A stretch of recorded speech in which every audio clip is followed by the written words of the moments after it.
Hey everybody, welcome to another episode of the Before School podcast. I'm your host Mark, and today we have an amazing guest, Whitney Webb, who is one of the most important journalists of our time.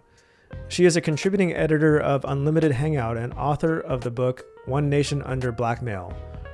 In her writing, she does a phenomenal job of investigating power and corruption at the highest level. I was looking forward to this podcast for a long time, and it was an absolutely incredible conversation, so I hope you enjoy it. Let's dive in. Hi, Whitney. It's such an honor to finally get to meet you. Oh, thanks. Well, it's my pleasure to be here. Sorry it took so long, but definitely very excited, and definitely think your channel is amazing. So, Oh, well, that thanks for means a having me on. ton. That means a ton coming from you because I really admire what you do, and you have tremendous courage and determination. And so, um, in my opinion, you're one of the few journalists out there that's actually doing real journalism. So I'm very Thank you. grateful for you. Yeah.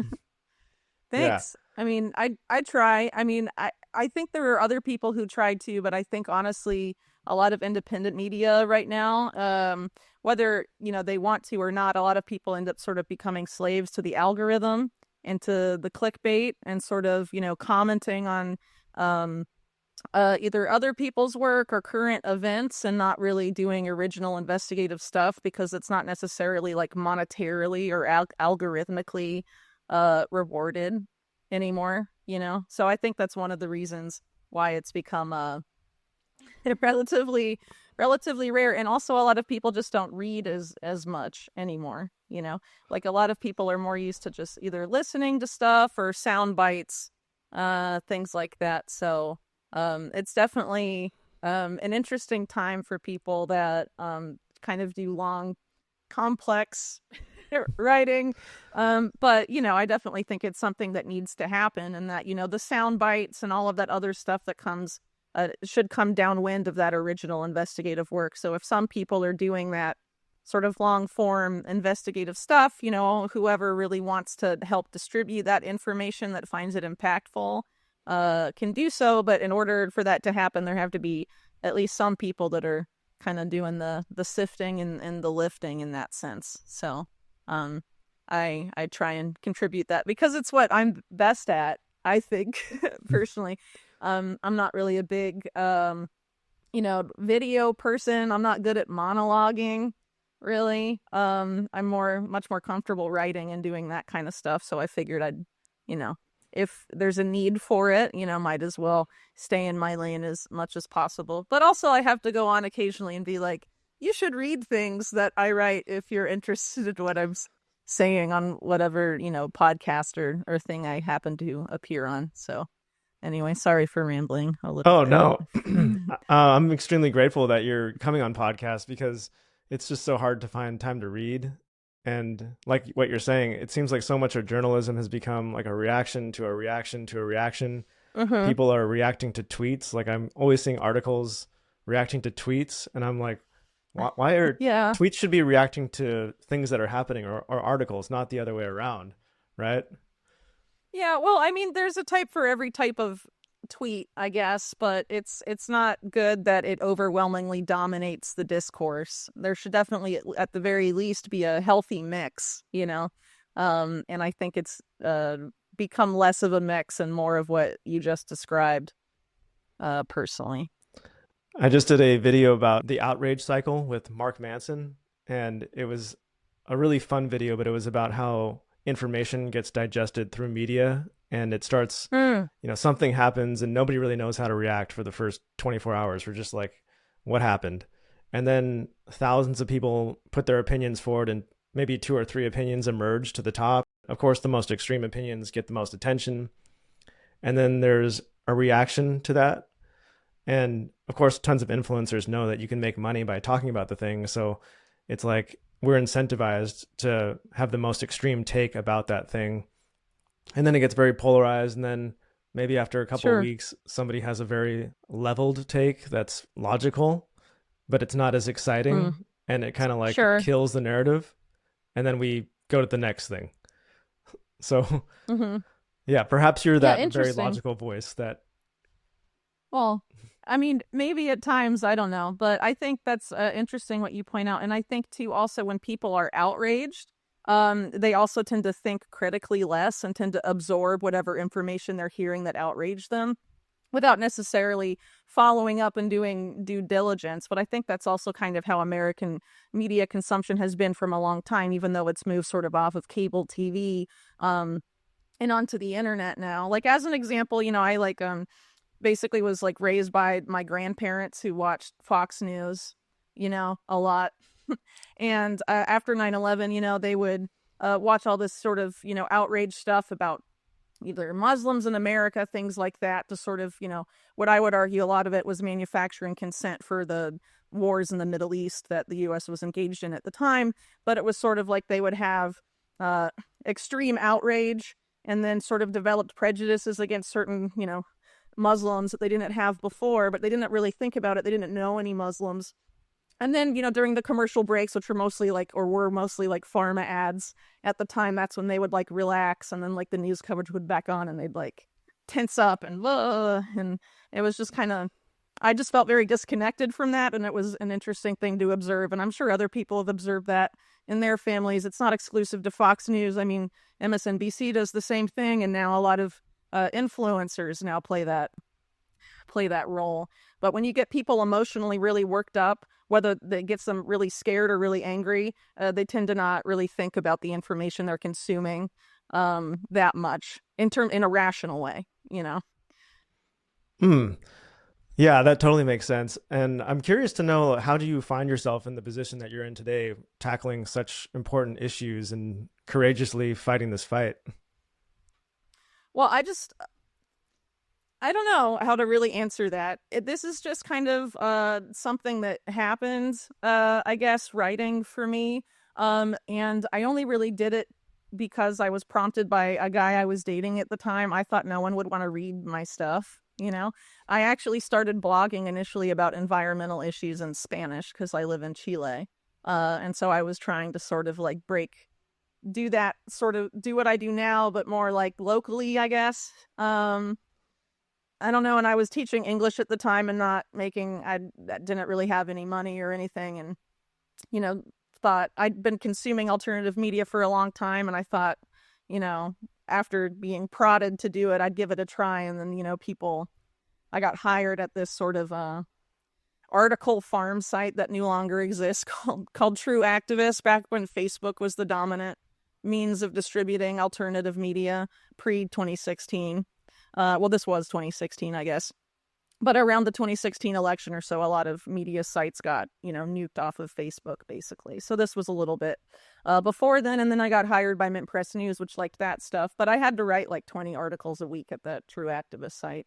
But I hadn't used any of my mental energy in years. I'd been sort of, in South America doing farm stuff. I double majored in college, and one of those was in agroecology, sort of as an independent study thing, because I went to a liberal arts school. So I technically majored in biology, but you could sort of make your own sub major within that. So that's what I did. And I wanted to use that, but I couldn't really find anything that paid or seemed interesting to me in the States, and was kind of disillusioned with the U.S. already by then a little bit. And so I, just came to South America and had been doing stuff and hadn't really found the right fit, and then ended up writing, and then it kind of took over my life, I guess, a little bit. But in terms of tackling the topics that matter, I've never really been dissuaded from that, I guess, in a sense. I growing up and also in college and before I left the U.S., I definitely had lived that experience of sort of being an outcast, or people thinking I was weird for my views. So I didn't really have that aversion to writing about things that maybe some other people would have if they have close friends or close family that would be very upset if they were to say you're right about such things. I didn't really have that.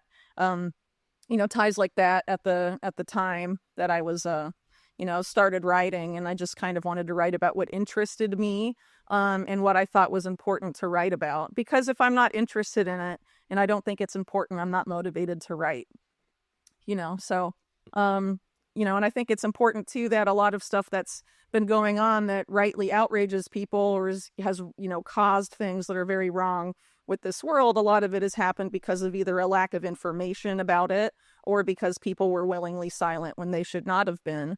And I think, it's important to speak out about those things if you have the ability to do so effectively and you want to. Not that you should force yourself to talk about things that are terrible that you don't want to or don't want to research, but in my case, I kind of had a knowledge base based on just kind of absorbing all sorts of information related to what I write about now back before I wrote, and just sort of used that as a foundation. And obviously, a lot of my views and writing and all of that has evolved over time because, it's almost been 10 years now, which is really crazy to think about. Obviously since then I've become a mom, and, my life has changed too, and that can change your perspective on certain things, becoming a parent in terms of like motivation about doing work that can alter the future of society in a positive direction, hopefully, So I don't know, that was kind of a long-winded answer again, but that's more or less how I ended up here. I'm just like I don't know, I mean, once you have sort of a platform on the internet, a lot of people like to speculate about why you have achieved that, and I honestly don't really know. I honestly just feel like a regular person who writes stuff. I don't really, I live very far away from the US where most of my reader base is. I don't really like personally interact with people. I think an American visiting Chile recognized me like once in a supermarket. That's like the extent of it for me. Like I just kind of feel like a regular person that, writes stuff and talks about things online, which I'm very grateful for. I mean, I feel really lucky to have the job and career that I have, and I definitely appreciate that people find my work insightful, but I'm not really into the whole influencer thing, and I don't really like see myself as one. I just feel like a regular person, and maybe, some people don't feel that way about me, but that's how I feel about myself. Well, that's great. And I really appreciate your humility, and your motivation certainly shines through, because I was introduced to you maybe like 2 or 3 years ago through the Epstein reporting. And I think like most people, I was aware of it. I thought it was really weird and it was interesting, but I didn't have the time to really dig in there. And then I came across some of your podcasts. I think the Glenn Beck one was the first one I saw. And that just blew me away. I think that was probably the most memorable, impactful podcast I've ever seen. So maybe people should go back and... Well, thank you. And I find it amazing that here we are like 5 years later, and Epstein is still very culturally and socially relevant. He's referred to all the time in media still. And I wanted to ask you, is there an Epstein 2.0? Like, has somebody come in and filled that void, or did that entire operation die with Epstein? Yeah, it absolutely didn't die with Epstein, but I think Epstein 2.0 isn't a person. It's software. It's online surveillance. And I argue this in my book. So my book on Epstein and the broader Epstein network is One Nation Under Blackmail, Volumes 1 and 2. And Volume 1 is sort of like the background of the network that Epstein would later inhabit. Volume 2 is specifically about Epstein. So if you only want to read about Epstein and not about the people that sort of set the stage for him and the group that supported him once he established himself, then you would just read Volume 2 at that point. And in Volume 2 is where I make that argument too, that by the time, well after Epstein's first arrest and before his second arrest in 2019, really it was more, it's really all about technology at this point. And a lot of the same people that had been involved with Epstein are part of this network.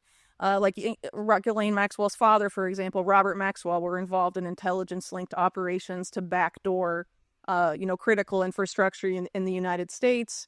And there's been a long history of people trying to, obtain intelligence through surreptitious means. And so sexual blackmail for a long time was part of that. But once sort of the internet and technology came to dominate, our lives in the post-2000s era, it's not really necessary to have someone doing sexual blackmail in the way that Epstein did it, it actually is much less risky for them because they don't have to pay to help maintain someone's billionaire playboy lifestyle or, maintain the data obtained from sexual blackmail parties or any of these things.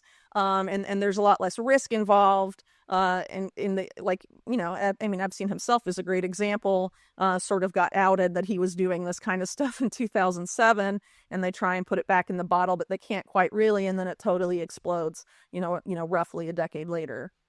Again, so if you're doing it covertly through software, you not only know what everyone is looking and doing online, who they're communicating to, what they're saying, and if they have sexual deviances, for example, that's very easy to find online for certain people these days, and add that to the profile on you, which is ultimately what a lot of this warrantless spying in the post 9/11 era has been about. It's about profiling Americans for this, basically, this vision that was developed in the Bush era, but is coming to fruition now, nevertheless, that people seem, for some reason, to think the neocons are not in power. This vision persists of having sort of this pre-crime society where AI is preventing crime and preventing pandemics and preventing anything bad from happening ever before it happens, kind of thing. This has its antecedents back then, and a lot of this NSA warrantless spying is that.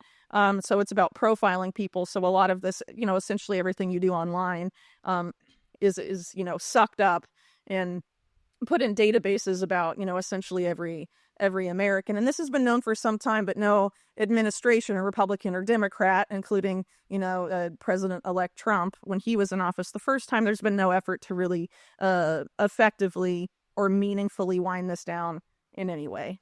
So in addition to that, with this kind of software having a back door into consumer computers or personal computers and commercial computers too, you can put criminalizing data or files on anyone's computer and also frame them. So there's, the potential for all sorts of mischief, for lack of a better word, trying to avoid swearing perhaps, but terrible things that they're enabled to do by technology, and the overhead for them is very, very cheap relative to what it would have been to sort of get the person they want to influence in a compromising situation with someone like Epstein, right? So I think it's moving to technology, and I think Epstein and Ghislaine Maxwell were very aware of that because starting in the late 1990s, really 99 or so, they started to court very heavily people who would become the dominant Silicon Valley oligarchs of today. So like Jeff Bezos had a very intimate relationship with Ghislaine Maxwell. The Google co-founders, particularly Sergey Brin, very cozy with Epstein. Both Google co-founders were subpoenaed as part of that U.S. Virgin Islands Epstein JP Morgan trial. So was Elon Musk. Reid Hoffman, very well documented, very cozy relationship with Epstein that involved visits to the island and the townhouse and all of that. Of course, there's Bill Gates, whose ties to Epstein, despite mainstream media's claims, go back to the 1990s, not to 2011 as they claim. I would argue that's because they're trying to absolve Microsoft of any potential compromise factor as it relates to Epstein, because that was at a time when Gates had officially left his formal role at Microsoft. And there is a lot of weird stuff about Epstein and Microsoft in the 90s and into the 2000s. And given that Microsoft is essentially ubiquitous globally and is the operating system on every computer, the fact you would have someone like that involved with them is pretty significant in light of what I was just saying earlier about the potential for blackmail and technology today. And so, by having these sort of relationships with these top figures whose services and programs for essentially are running our lives today, that's something that I don't think has been properly explored. So even though that Epstein there's the fact that Epstein does, as you pointed out, remain a cultural phenomena. I think a lot has been done to sort of maintain the spectrum of interest in Epstein's specifically on sex crimes and people who may be on the quote-unquote client list and things like that. And really, if you look at Epstein, he was not mainly a sex blackmailer. He was mainly, as for lack of a better word, a financial criminal that facilitated financial crimes of very, very wealthy people and also of intelligence services, and had, a pretty outsized role in the collapse of Bear Stearns, for example, which helped bring on the 2008 economic crash. And what does it mean to have someone tied to intelligence and engaged in all these other activities, instigating a major economic meltdown? And he was known to be a major currency speculator as well. Bill Clinton wanted to meet with him in 1995 to discuss currency stabilization after the Mexican peso was essentially shorted by people like George Soros and Joe Louis, and a lot of other weird things going on in the world of currency. And Epstein and also had a role in some of these financial networks that were involved with the black budget stuff related to the Iran-Contra scandal, among, infinite other things. If you want more details on that, I'd refer you to my book. But it's just, one example that these are things that people don't want to really examine: business links, financial links, because ultimately Jeffrey Epstein is part of this blob, I'd call it, that's really a fusion of organized crime and our intelligence services, which is a union that really began in the World War II era. It was justified as being made, that alliance, out of wartime necessity, but obviously was very lucrative and continued after the war. And essentially the CIA, take over for the mob. And that's why the CIA sort of, the mob disappears and the CIA starts running all of what had previously been mob rackets, like arms trafficking and drug trafficking, human trafficking, among other things. And that's why you have all those scandals of the CIA doing those things. They essentially, took it over. And if you look at the history of, U.S. intelligence specifically, it's very intimately married to Wall Street, into private capital and corporations in the U.S. That's why a lot of the earliest leaders of our intelligence apparatus were Wall Street lawyers and bankers, and why many of the CIA's earliest coups were done on behalf of major corporations, like the overthrow of Arbenz in Guatemala being done on behalf of United Fruit, and the overthrow of Mossadegh in Iran to benefit the Anglo-American, oil corporation, essentially. So it's really always been kind of this public-private partnership, and I would argue that organized crime came to dominate a lot of the American corporate landscape, but it took several decades, but it absolutely did happen. And so I think a lot of these figures that really should be seen as mobsters have managed to rebrand themselves as philanthropists. I think that's definitely true of Jeffrey Epstein's main patron, as Leslie Wexner, who was identified as being very heavily linked to organized crime by the Columbus, Ohio Police Department. He's from Ohio. And it was, those documents were suppressed by the Columbus chief of police, but police in the area knew it at the time. And, there's been no interest in pursuing that. He's Ohio's richest man. Why would they? Right.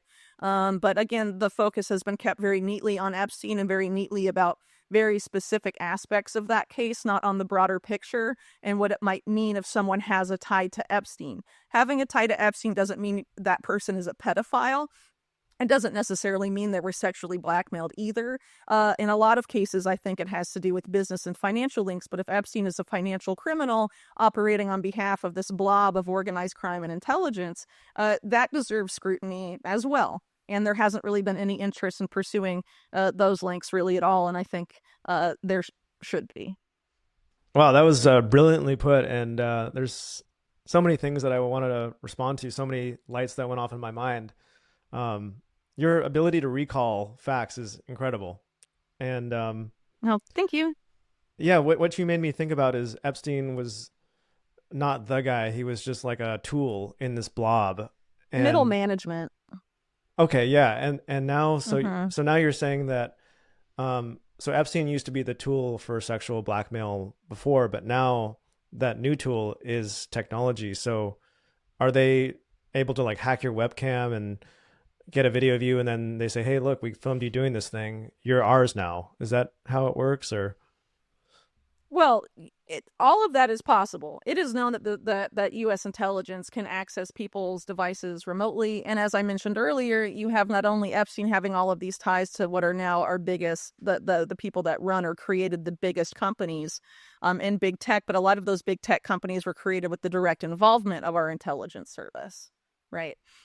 So as an example, Oracle, one of the biggest tech companies in the world, created by Larry Ellison. And before he created Oracle, he was working on Project Oracle at the CIA, and then turned it into a company that became a major contractor for the CIA, and now contracts for tons of other stuff. But you could argue that Larry Ellison never really let go of those ties, and I think there's plenty of evidence for that as well. And that doesn't mean everyone that works at Oracle is a spook, but I would argue that the tippy top of the leadership, as is common in a lot of these big tech companies, are very willing collaborators, if not part of this aforementioned blob. In the case of Google, there's a very good article that's been around for a long time by the journalist Nafez Ahmed, who I believe used to write at The Guardian, called How the CIA Made Google.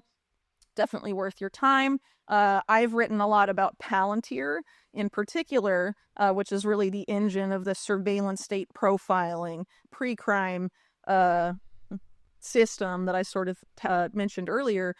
They were funded first by, its co-founder Peter Thiel, but also by the CIA's venture capital firm In-Q-Tel. The CIA was their only client for their first 3 to 4 years, maybe longer, I forget. As a company, their engineers went to Langley, Virginia CIA headquarters every 2 weeks, having the CIA tweak and give them guidance on the development of their product, according to current and then CEO of Palantir, Alex Karp.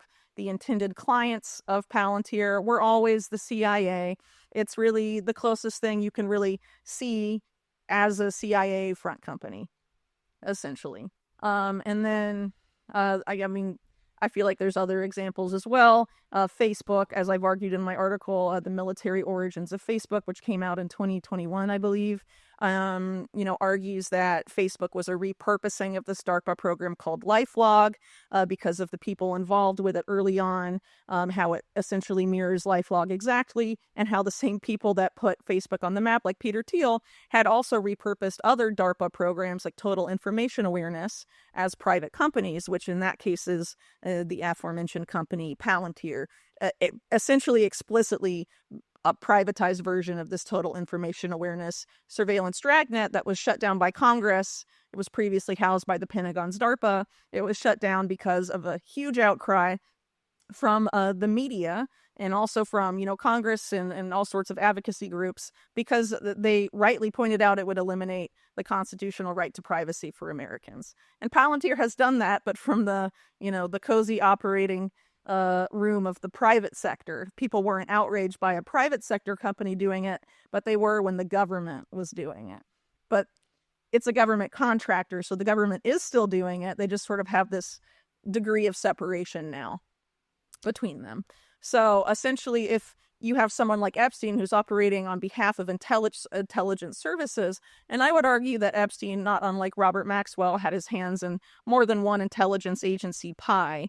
I don't think it's necessarily fair to pin him down with one. But if you have him serving those particular agencies and those agencies want the quote unquote intelligence and use that to blackmail someone, and you have all these tech companies and the person you want to blackmail uses Google, uses Oracle, uses Microsoft or whatever, it's not very hard to be able to access all of their information. And a lot of things about these backdoors have been pretty widely established, and it's been something that's been going on a massive scale since the 1980s, at least. Maybe earlier, but we can definitely pinpoint key examples of it happening in the 80s and afterward.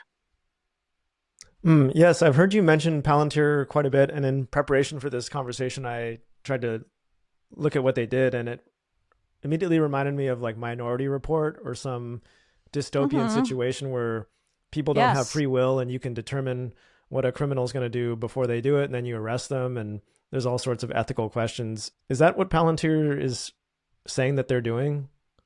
They have been piloting that. They call it predictive policing. I think they first started admittedly piloting it in 2015 in New Orleans and later in Los Angeles. And they had to shut down those programs because there was a big outcry because they were testing it almost exclusively in minority dominant neighborhoods. And its algorithm was accused of being very racially biased, which is actually very common with things like facial recognition software and other software, surveillance software like that, that's applied to sort of law enforcement and crime applications.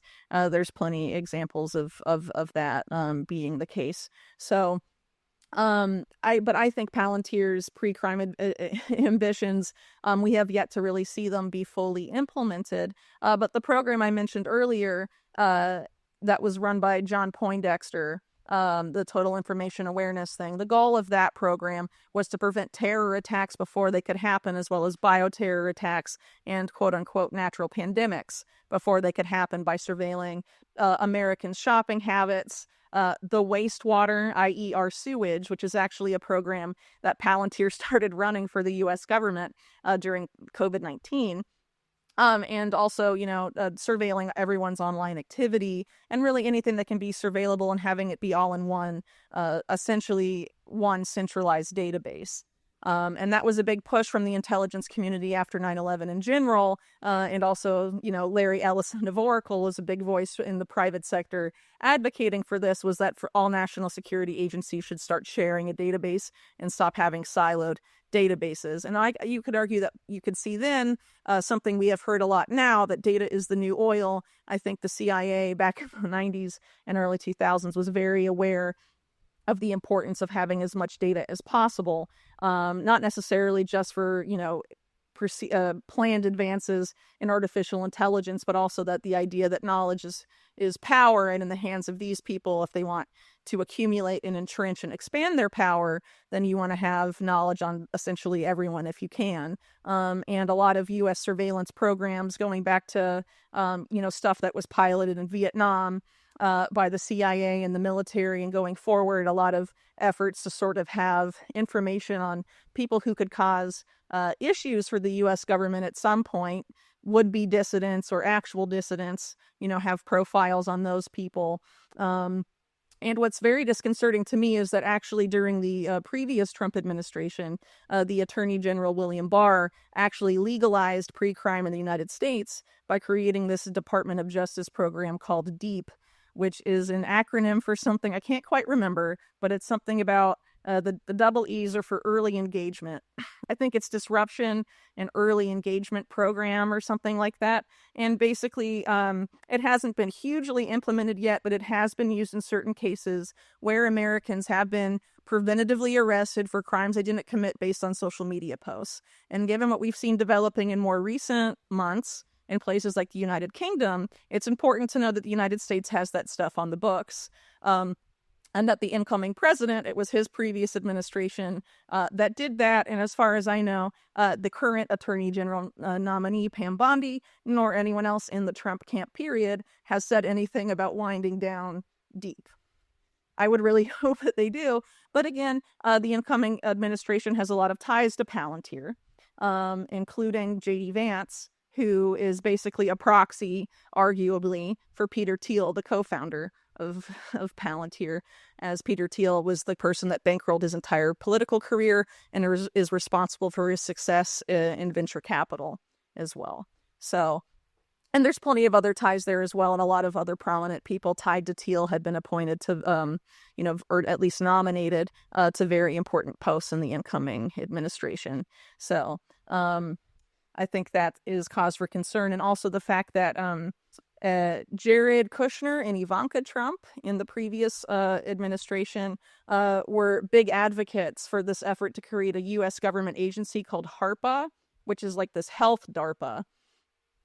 And actually, Biden created it, but under different metrics. He said it was about curing cancer and called it ARPA-H. They moved the H to the back. But the architect of HARPA is this guy named Bob Wright, who was a longtime friend of Trump's because he ran NBC Universal, which hosted Trump's The Apprentice show. And so Bob Wright was basically pitching this program, and the biggest advocates again for it were Kushner and Ivanka.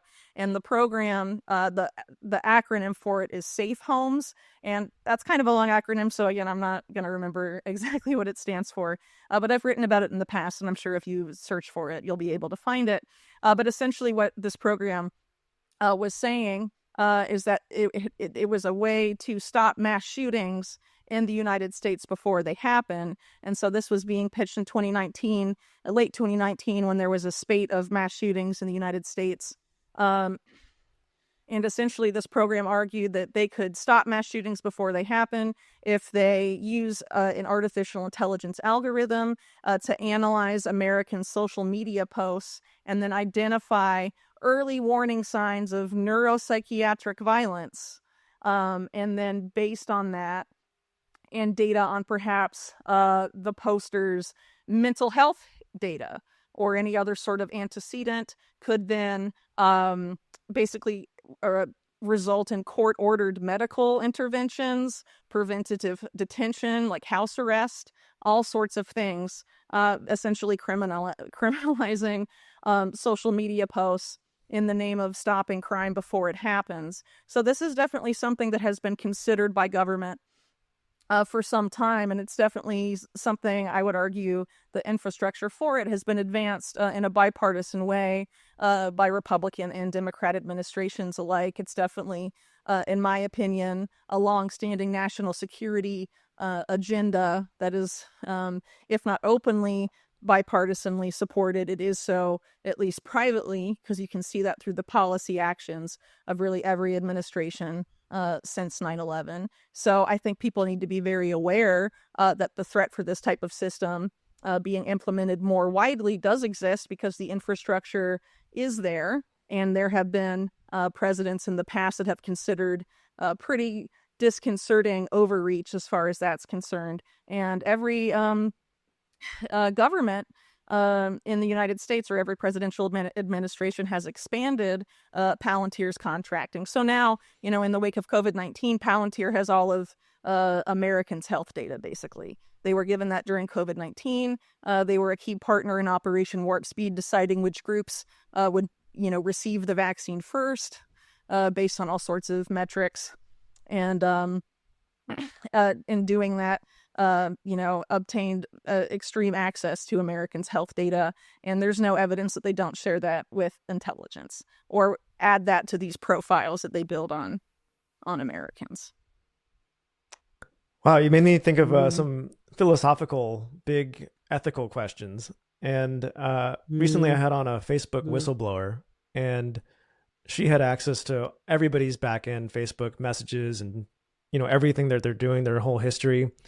And she identified a potential mass shooter or a terrorist, and they tracked him and they found out when and where he was going to do this big act. And they intervened, and they seemed to congratulate themselves, and they were very happy about detaining this person. I'm not sure exactly what happened to this person, but it made me wonder, maybe this guy was just a troll and he wasn't going to do it. And it made me really think about like the slippery slope and the dangers. It's a very slippery slope. Yeah. What are the dangers of this predictive policing? Well, so predictive policing, as it would be implemented now, would obviously involve an artificial intelligence algorithm. So basically, you would have to ensure that those algorithms are as close to 100% accurate as possible, and none of them are. So invariably, this AI or a pre-crime AI may say that you are likely to commit a crime and you're not, but how do you argue with it, right? Computer says. And a lot of the big, artificial intelligence thinkers in the security space, like ex-Google CEO Eric Schmidt, who ran the government's U.S. National Security Commission on Artificial Intelligence, he essentially argues that artificial intelligence is going to be, if not already, vastly superior to humans, and because of that, it thinks differently than humans and thus cannot explain itself to humans. It can't explain how it reaches a particular conclusion. And so, but because we should, almost religiously believe that AI is much more intelligent than humans, that we should accept its conclusions without question. Interesting. Definitely a good way for government to avoid accountability for all sorts of stuff with that type of logic. But as an aside, that would mean that if that's applied, that type of thinking is applied with an inaccurate AI in the law enforcement context, there's really no way to argue against it, because they'll be like, well, the algorithm says that you will. And you'll be like, but I won't. And I mean, how far do you think that would necessarily get you in the justice system if this is actually implemented on any meaningful level? It's complicated, and there's all sorts of things that could factor into that. Again, as I mentioned earlier, a lot of these algorithms are known to be racially biased against certain socioeconomic classes. A lot of the ones previously used for law enforcement, if you live in a particular neighborhood with a higher crime incident, you're deemed, just by living there, more likely to commit a crime, right? Even if you have no plans to do so. And so there's all sorts of factors that are considered by artificial intelligence, but ultimately take, human agency out of the equation. And I think that's, quite obvious that that's troubling. And again, aside from biases, there's also the fact that AIs are known to hallucinate and just make stuff up that isn't real. And, there's been a lot of instances of that, particularly in the era of generative AI, where it's just, made answers that make no sense, or like outright made stuff up in response to questions it's asked. That type of thing can happen with AI. And so, if you're going to outsource decision-making that can ruin an entire person's life to an algorithm that isn't 100% accurate, should we do that as a society? And again, it's very hard to know how accurate these programs actually are. So for example, if the company says it's 90% accurate, that's the company saying it. Is it independently vetted? Really, none of these statistics about accuracy are independently vetted. So for all you know, it could be 70%, 60% accurate. And a lot of time, as we know, people, when it's a contract, obviously it seems most likely in the U.S. context, such an AI would be given, it would be contracted from a private company. There's a lot of cronyism there. So somebody knows somebody and they get the contract, even though they're not really the ones that were the best business for the contract, right? So maybe they have an even less accurate algorithm. So even if you have one that's, let's say, actually is 70% accurate, what do you do with the 30% of people they flag? And how do you determine their innocence if you're operating in a pre-crime scenario? It's definitely not good for civil liberties. And I think ultimately it's not necessarily going to reduce crime. Larry Ellison, who I mentioned earlier, was recently interviewed about how extreme AI surveillance like this will ensure that citizens are on their best behavior. And this is kind of the idea from which the name panopticon is derived, right? Which was originally a prison design. If you're constantly being watched and surveilled, even if you're doing nothing wrong, just knowing you're constantly watched will make you autocorrect your behavior, be on your best behavior always. But to me, that's inherently tyrannical and authoritarian and very bad, and definitely against what a lot of American values and constitutional values. And so I don't really agree with that vision for the future.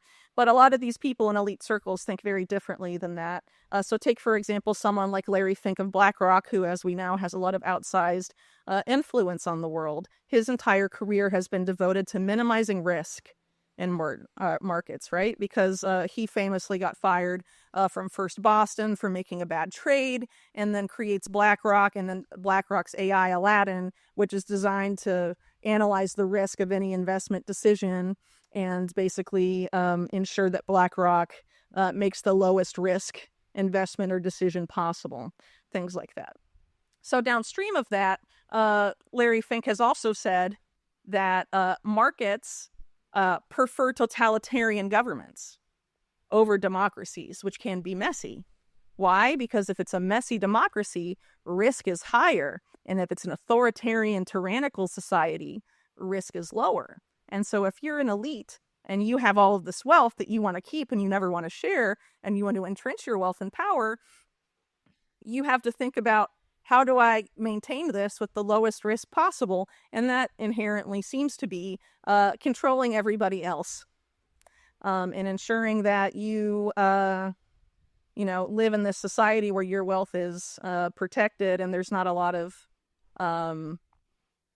unseen risks, protests, or whatever things that could get in the way of your bottom line, ultimately, at the end of the day. So I think, again, these are things that people should consider, when looking at these types of, sales pitches, because, I mean, a lot of the argument for putting AI in charge of, major decision making, whether law enforcement or elsewhere, is that it's innovative, it's cost efficient, it's cheaper, but isn't necessarily better.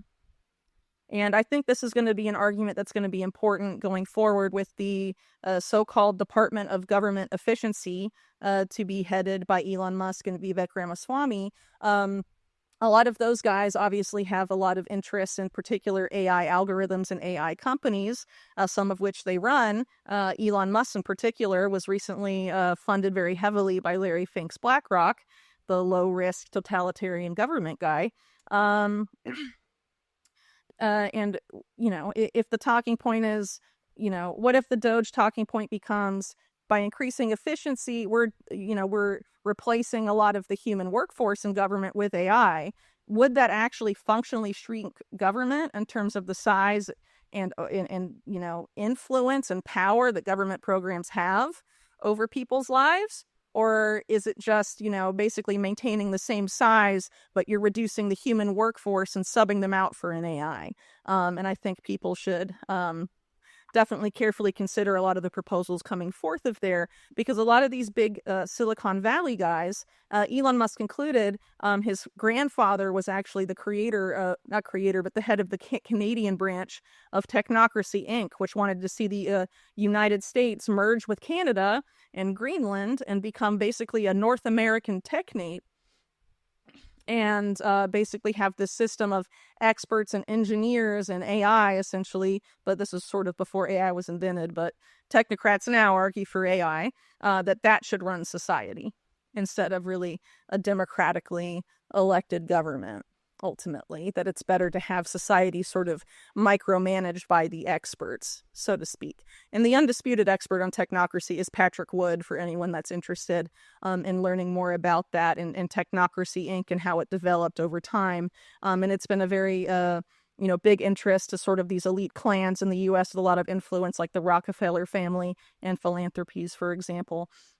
And a lot of it is about, sort of making everything, these days anyway, is about, this digital transformation stuff, and making everything micromanageable by having everything be completely surveillable, and having a lot of it be focused on individual energy usage. And the argument, of course, has been made with overlaps between that and plans for some sort of, carbon market or carbon wallet. That's sort of a way to manage people's energy usage, which is what Technocracy had previously proposed.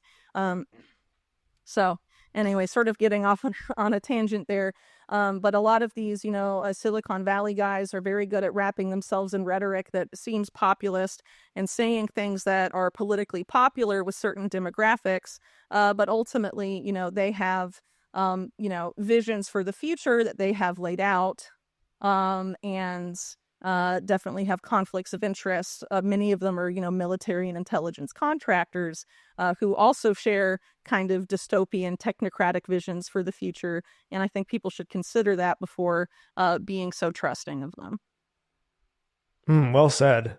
And you mentioned panopticon in there, and that word jumped out at me. I've looked into that quite a bit. The idea that your behavior changes if you're being watched. And like that prison system, they just put one tower in the middle and they put all the cells around that tower, and they made it so that the prisoners couldn't see who was in the tower. They tinted the windows, or they put shutters over the windows, so you couldn't see the guard in the tower, so you felt like you were always being watched.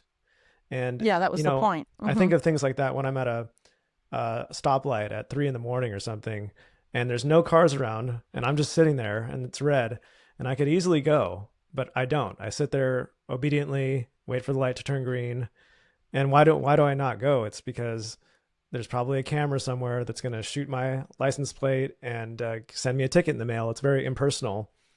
And Mm-hmm. I was thinking of like the worldview where this behavior extends from, like the underlying spiritual or mental worldview of what humans are. Like we are these things without free will. We are just like cogs in a machine that, Cattle to yeah. be And I'm managed. Mm-hmm.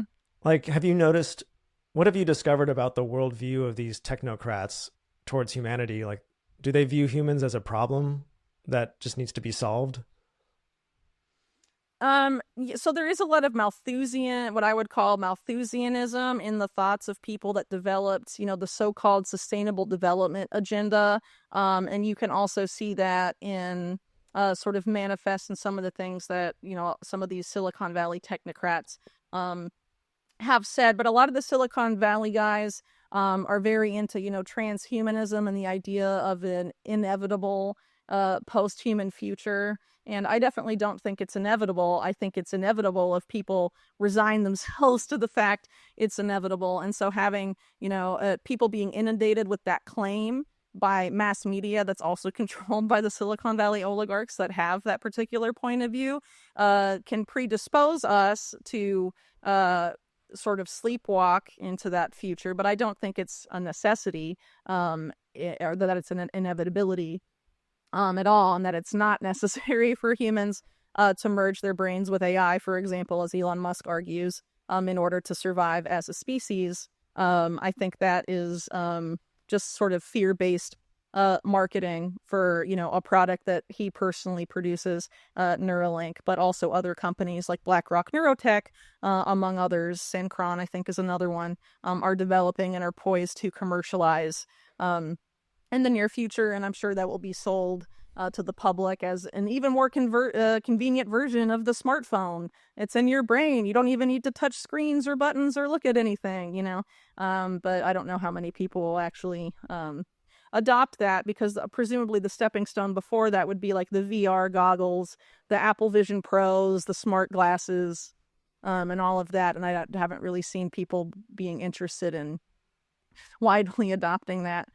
So I think it would have to be something more economically forced on people at some point. Like the only way to work in the gig economy is to use these things or to have these things, for example. I think that's really the only way to ensure that there's any sort of market demand for them at some point, is to sort of make it kind of an imposed market demand on the public, because obviously if people wanted that stuff, they'd be using it. It exists.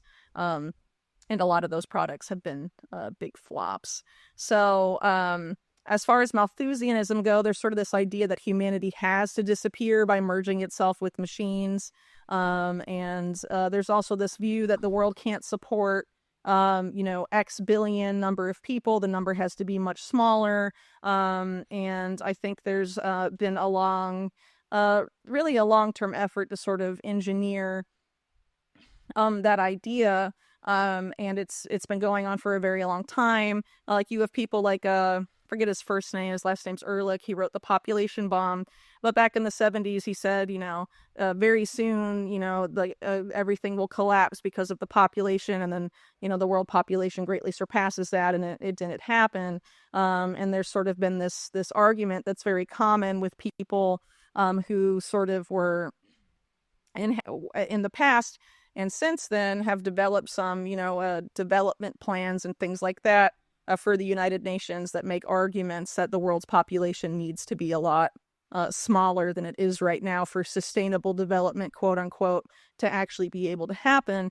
I think sustainable development, as it's sold to the public through groups like the UN, for example, are really not what they claim to be. It's not really sustainable development for the good of the planet and the people. A lot of it is really aimed at ensuring that people are onboarded to some type of digital control system for easier management of the masses, and particularly onboarding people onto types of surveillable, programmable digital money, whether that means a central bank digital currency or a private sector digital currency like a stable coin, for example. But all of that can be just as surveillable and programmable as CBDCs.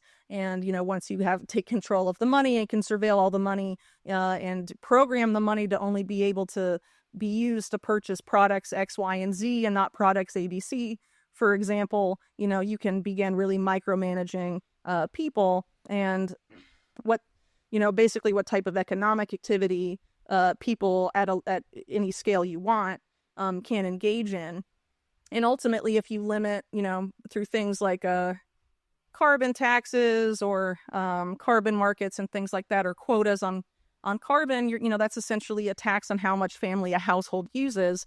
And so if you are greatly reducing the amount of energy that certain households can use, you're probably also limiting the size of the family that they can have, or the number of children they can have, and things like that.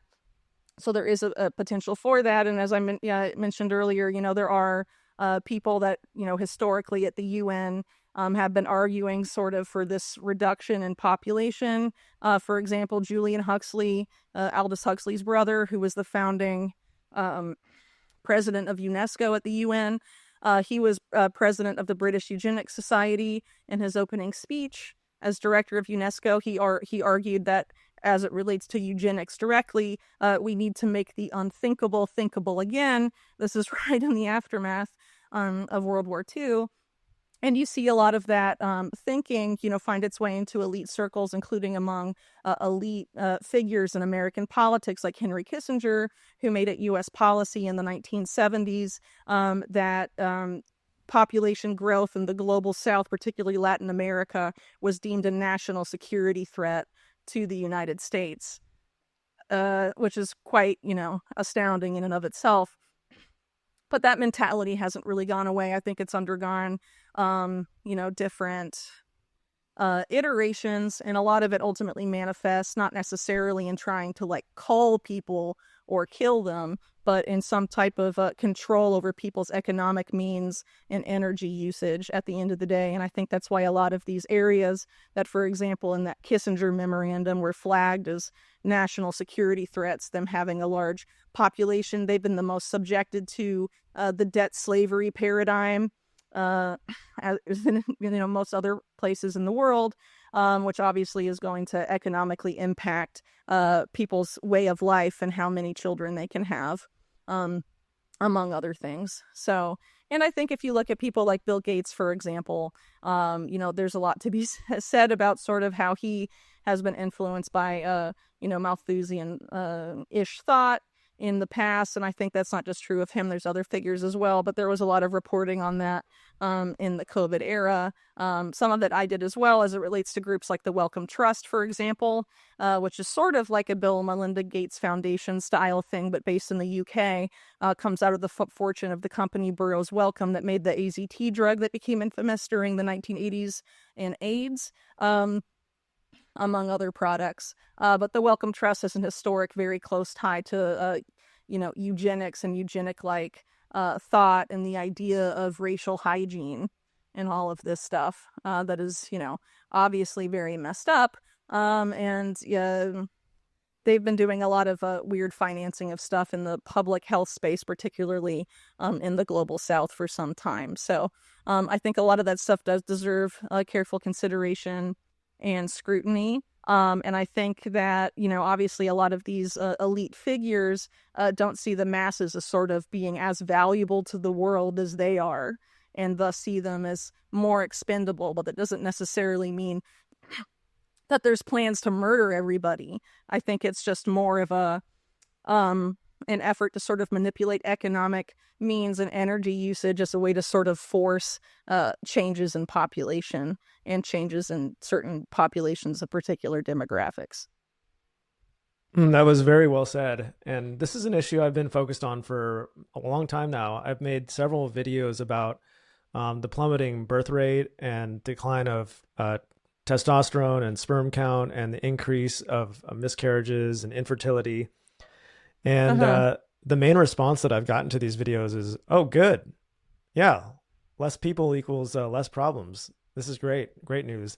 And I find that it's almost like somebody's been very propagandized to just think of humans as problems. Like that's all humans are.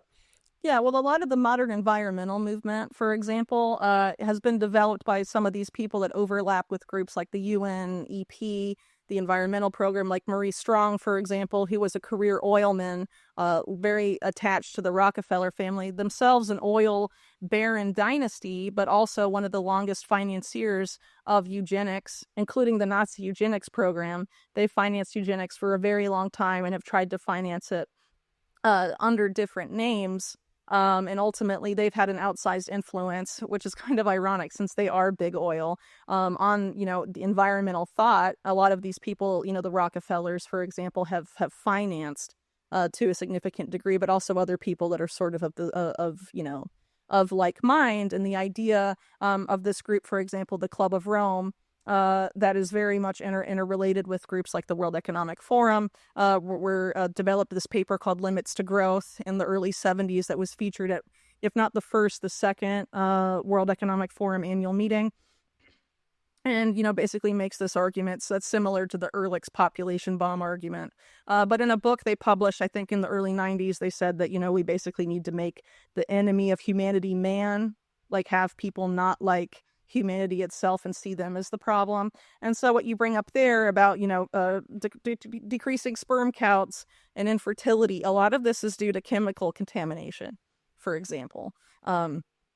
Among other environmental issues that are largely ignored today by the mainstream environmental movement, which focuses exclusively on carbon and not on, necessarily the carbon emissions of billionaires, but focuses on the carbon emissions of regular people, which I think is very telling. And there's it's kind of disconcerting to me that there's not really a lot of environmental movements really anymore around deforestation, ocean and riverway pollution, all the Superfund sites in the U.S. that are leaking all sort of toxic stuff into residential communities and also all over like military bases and veterans.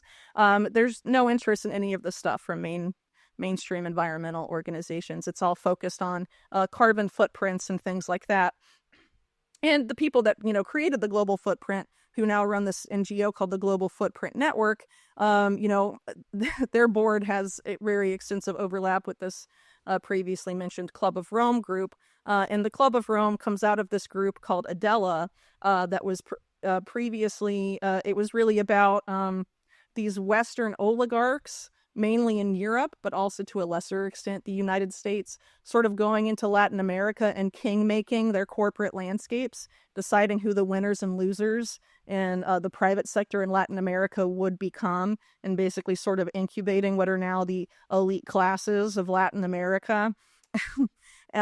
Interesting. So they're not, I would argue that they're, this group for a long time hasn't really been very environmentally motivated. They've had other motivations at play.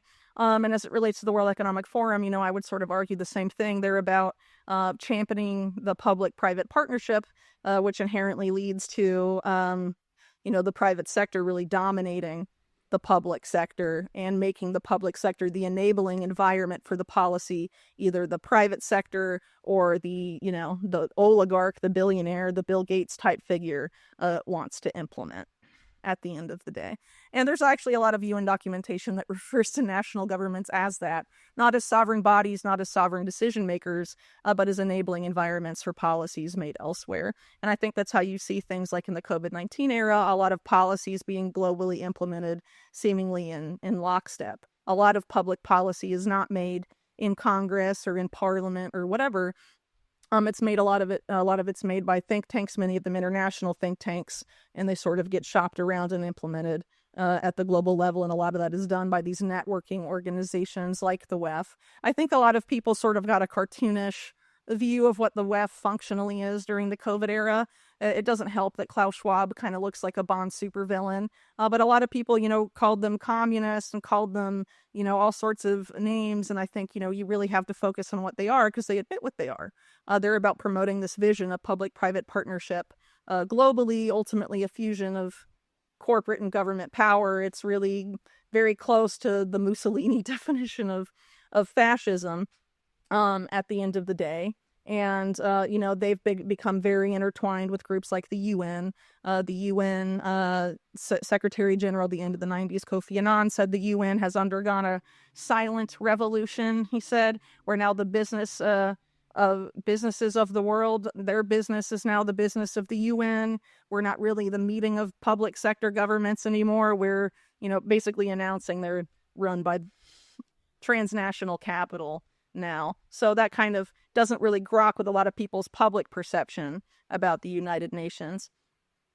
And I think people, should kind of scrutinize these particular groups. And I think a lot of the stuff to make people hate themselves and hate regular humans sort of plays very much into the hands of the elite as it relates to class war. Knowing there's plenty of anger at elites, but there's also a lot of self-blaming for stuff that regular people don't really have any control over at the end of the day. And a lot of things that are being marketed supposedly as sustainable development really aren't sustainable at all.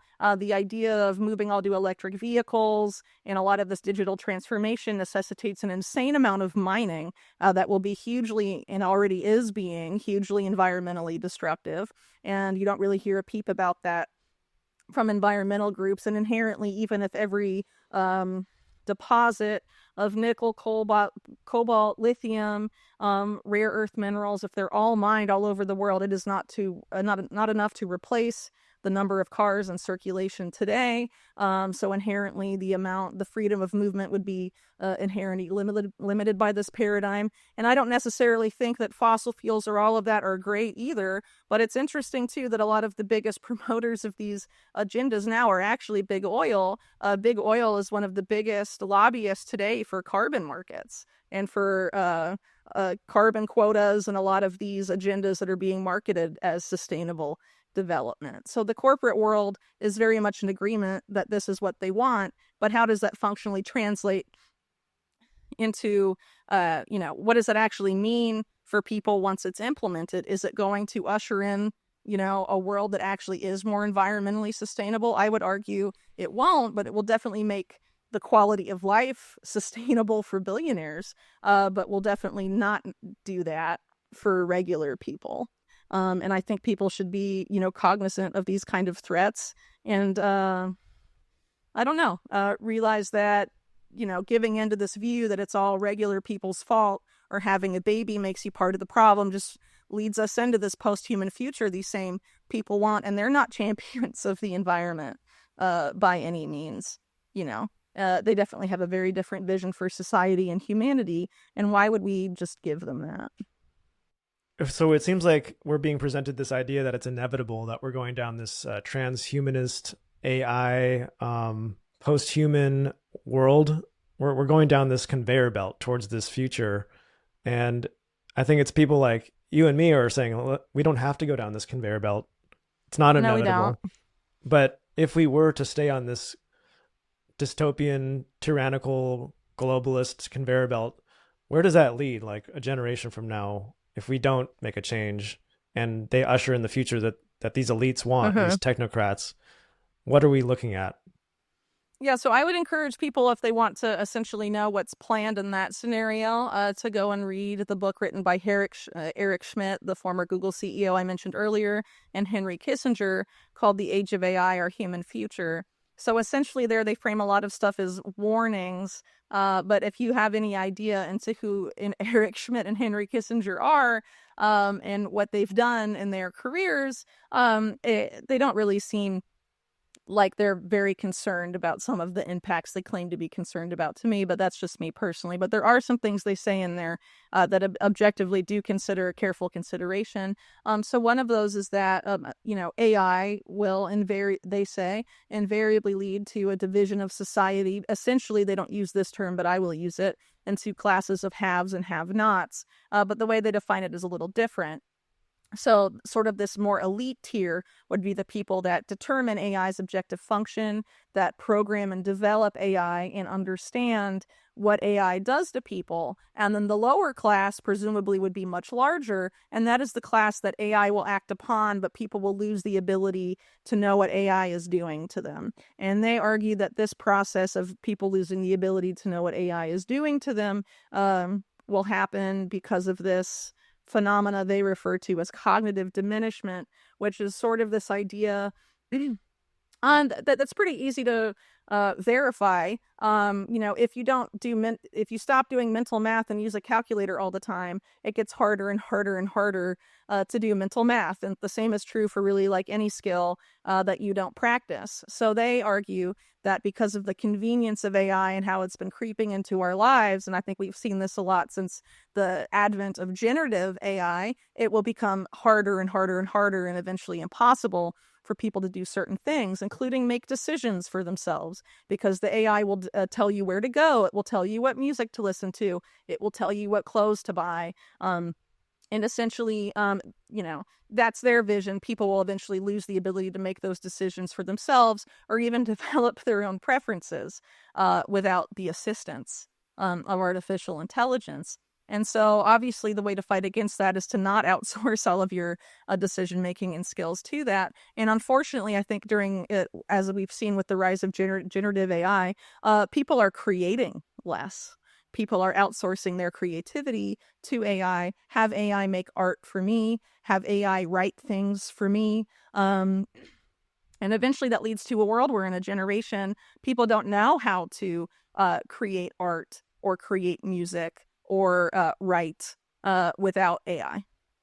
And what does that ultimately mean for humanity? Then essentially we do end up in sort of this helpless state where we become dependent on machines to function. But it only happens if we voluntarily give ourselves over to that type of system and decline to use the abilities granted to us by our consciousness and our souls, and decide to let machines do it for us and have them become the creators and have us just be processors for AI, batteries like the Matrix. I mean, I don't know, but I'd rather not see that come to fruition. And I think the way to avoid that is very easily within the hands of anybody, regardless of your economic status or what your skills are. Everybody can create something. Maybe you whittle things out of wood. Maybe you make music. Maybe you make art, visual art, or other, woven art. I don't know. There's all sorts of things people do. People have always been creating ever since we've existed as a species. And I think if we surrender that, then the post-human future would be an inevitability. And that's essentially what these people are hoping for.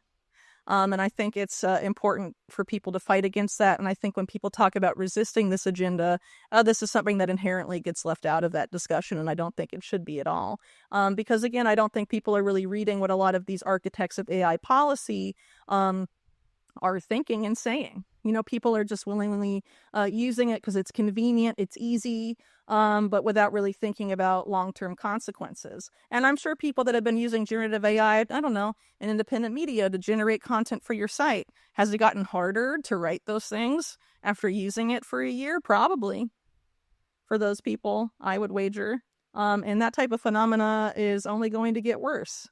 And what happens when we can't even think for ourselves anymore? Because stopping creating, not being able to write, eventually you're not going to be able to think without the help of this algorithm or whatever. And again, as I mentioned earlier, AI is prone to hallucinating, seeing realities that aren't there, and all sorts of things. And how deep could we get dragged into some sort of artificial illusion if we sort of outsource our thinking and our creativity to this type of, entity? It's kind of funny because Schmidt and Kissinger argue that these hallucinated realities, AI seeing realities that humans can't observe, mean that the reality must be real because AI is so much more intelligent than us, so that we should believe, whatever it sees that's unobservable. And I don't know, maybe that could be true in some instances, but since there's no way to verify, do we really want to shape society around what could be hallucinations of some, human-created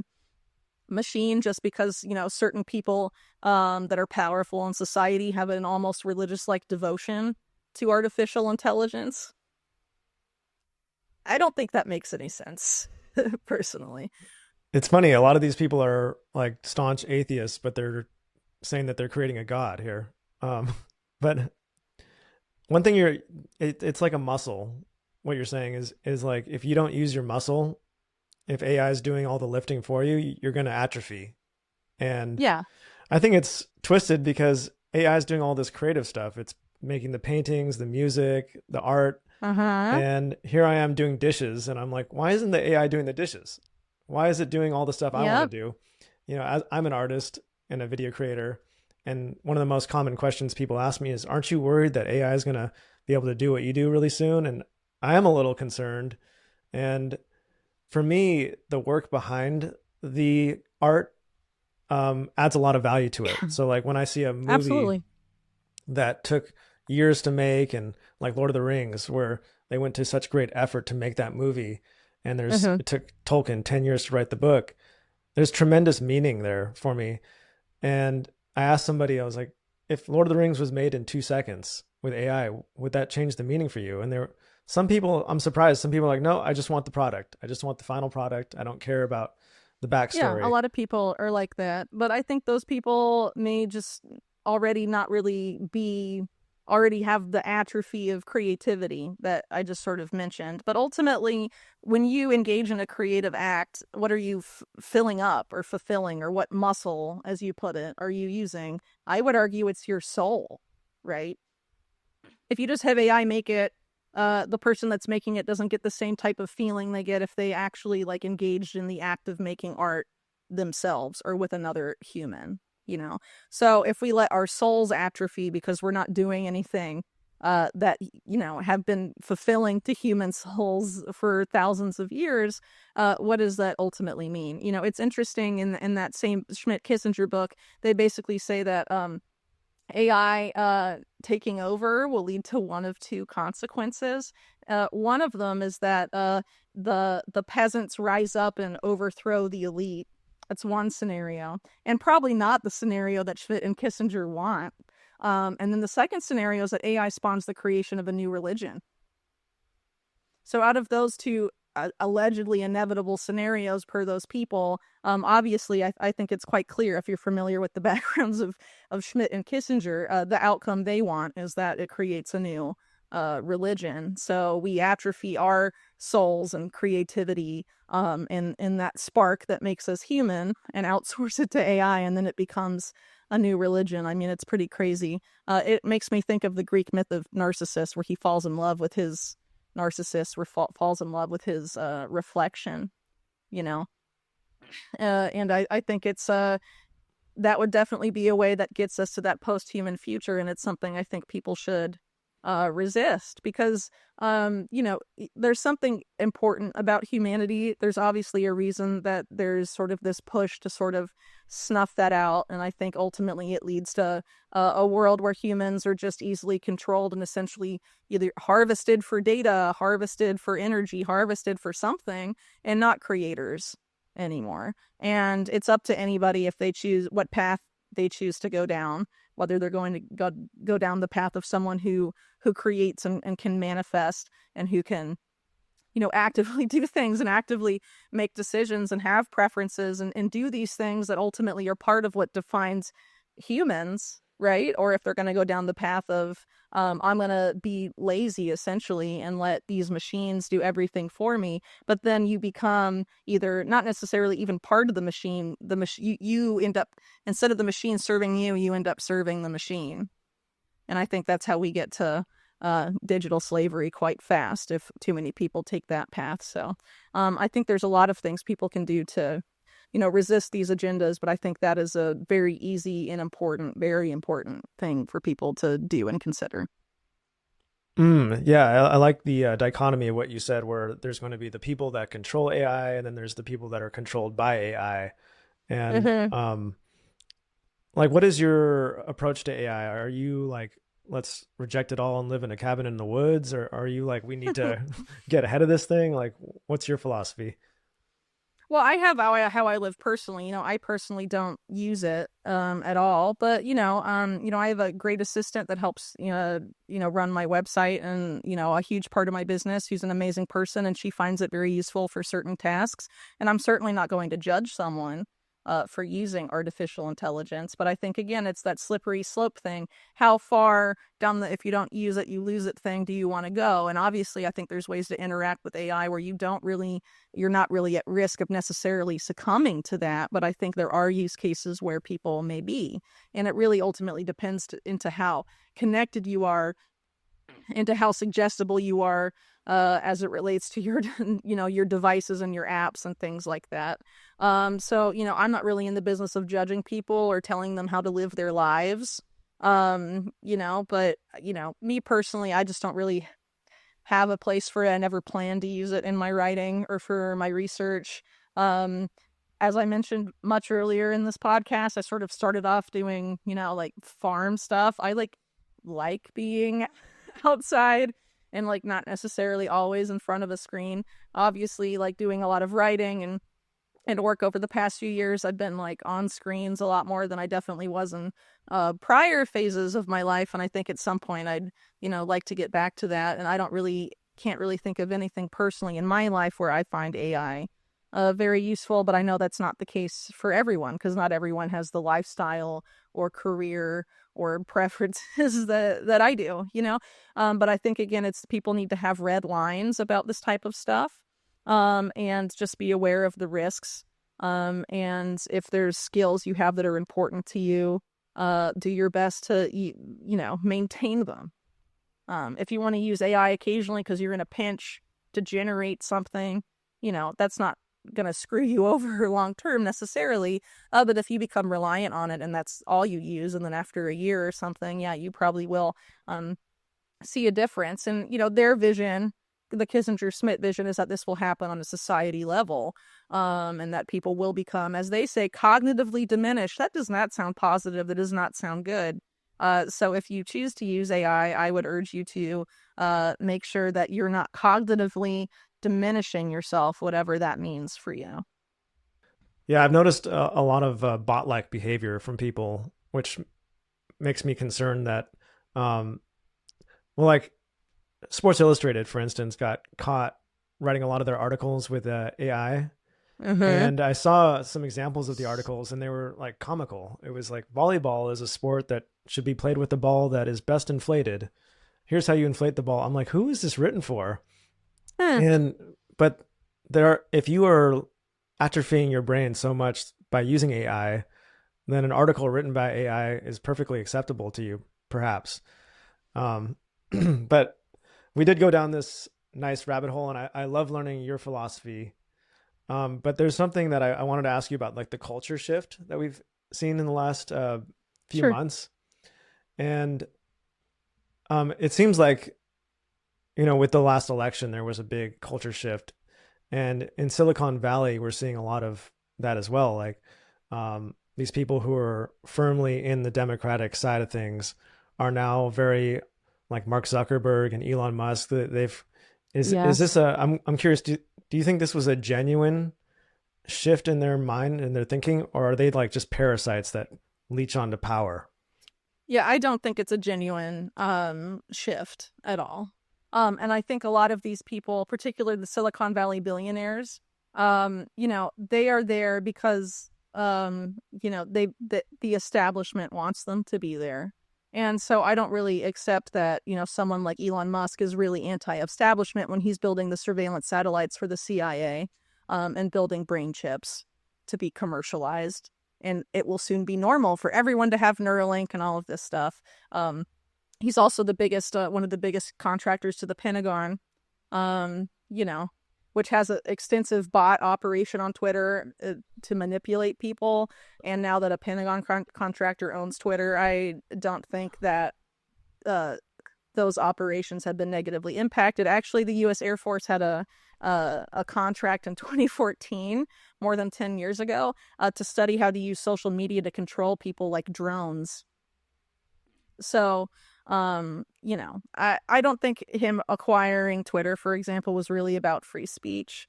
And I think a lot of these Silicon Valley billionaires are less than honest and say things to pander to certain demographics for the purpose of manufacturing consent for their products, because a lot of their products, especially the more controversial ones they want to roll out, will not be successful if they don't have a large enough user base. So they need to manipulate people into wanting to use those products, right? So, it's very convenient for Elon Musk to have people like Tim Pool being like, yeah, Neuralink, let's go.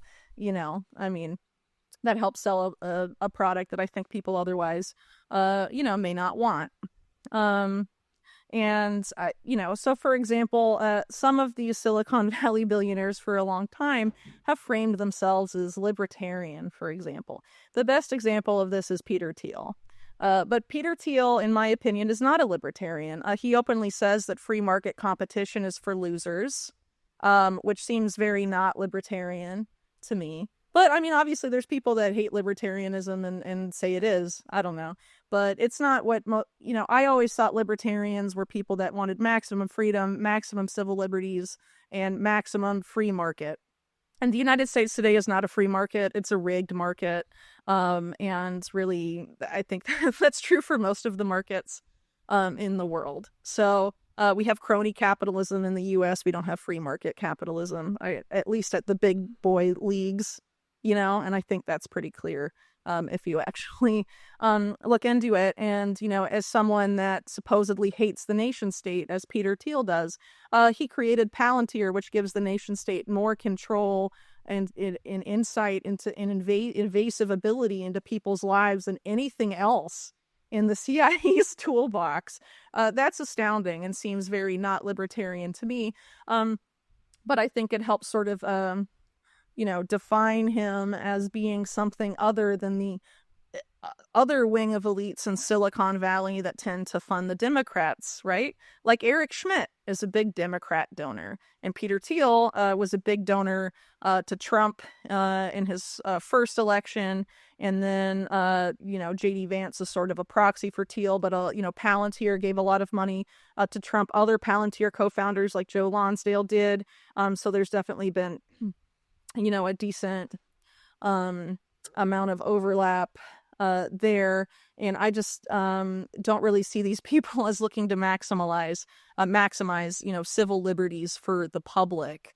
Like Elon Musk, for example, free speech but not freedom of reach. Is that really maximizing civil liberties? And what if, it's owned by someone who already collaborates with intelligence agencies and the military? What if that a pre-crime program like I described earlier on is implemented and social media posts are analyzed for mass shootings before they happen, and consider that type of program in the context of Elon Musk's promise to verify all humans on the platform by having them link their Twitter accounts to government-issued IDs? Again, complicated, and I don't necessarily see that about maximizing civil liberties. These people are, a lot of them are surveillance and intelligence and military contractors, and our national security state is not about maximizing civil liberties. It invades them, and it reduces them, and it takes them away when people are afraid, and when consent is manufactured for those liberties to be surrendered. Right. And so I think a lot of this is an attempt to build trust with the American public after trust was irreparably broken. And we saw this happen, during COVID. The World Economic Forum, among other groups, sort of rebranded their themes, and they became about rebuilding trust. How do we do that? And my colleague Mark Goodwin and I did some interviews and some work over a year ago now, talking about how back then they were shifting because trust had been so broken in the public sector, they were going to move more into the private sector. And we saw this happening with Javier Milei specifically in Argentina, who obviously ran a campaign as being very anti-establishment, but invited people from previous very establishment governments to serve in his cabinet, people with an outsized role in creating Argentina's extreme debt problem, via their role at JP Morgan, and brought in a very Orwellian security minister from the Mauricio Macri administration who has argued about implementing pre-crime in Argentina. in recent months, unsettling, and that doesn't seem very libertarian to me. He's been very cozy with Silicon Valley oligarchs in the U.S. And has talked about, for example, like he campaigned eliminating certain government departments, like the Ministry of Education, for example, but replacing that with Facebook's AI that will train young Argentines for, the fourth industrial revolution workforce or something like that. I mean, is that really better? And some people would argue that is libertarianism, but I would argue that that's not good for Argentine sovereignty to dump major aspects of your government and replace it with a foreign company tied to foreign intelligence, right? As is the case with a lot of these Silicon Valley companies. And then invite a lot of, court people like Larry Fink of BlackRock and a lot of the big Wall Street banks. That doesn't seem anti-establishment to me necessarily. So I think, there's a lot of the idea about what libertarianism is, and that's being used to market these people, but they don't actually have those views that people seem to think they hold. And I think, people in the U.S. and really anywhere will continue to be deceived until they're able to separate rhetoric from action. So, Elon Musk on Twitter says lots of things, but who knows if he actually tweets them? This guy is supposed to run several major large companies while also having high-level characters in multiple online video games, and also has time to tweet, essentially all day. So is he really managing all of that himself, and which things are really him and which things are not? I don't know. He's the world's richest man. You don't think he could hire a team to manage his social media account and put out content that will appeal to particular demographics that he wants to court? Yeah, I don't know. It does actually seem like him. If it is a team, they're a very odd, eccentric team. But sure, but they're the richest. He's the richest man in the world.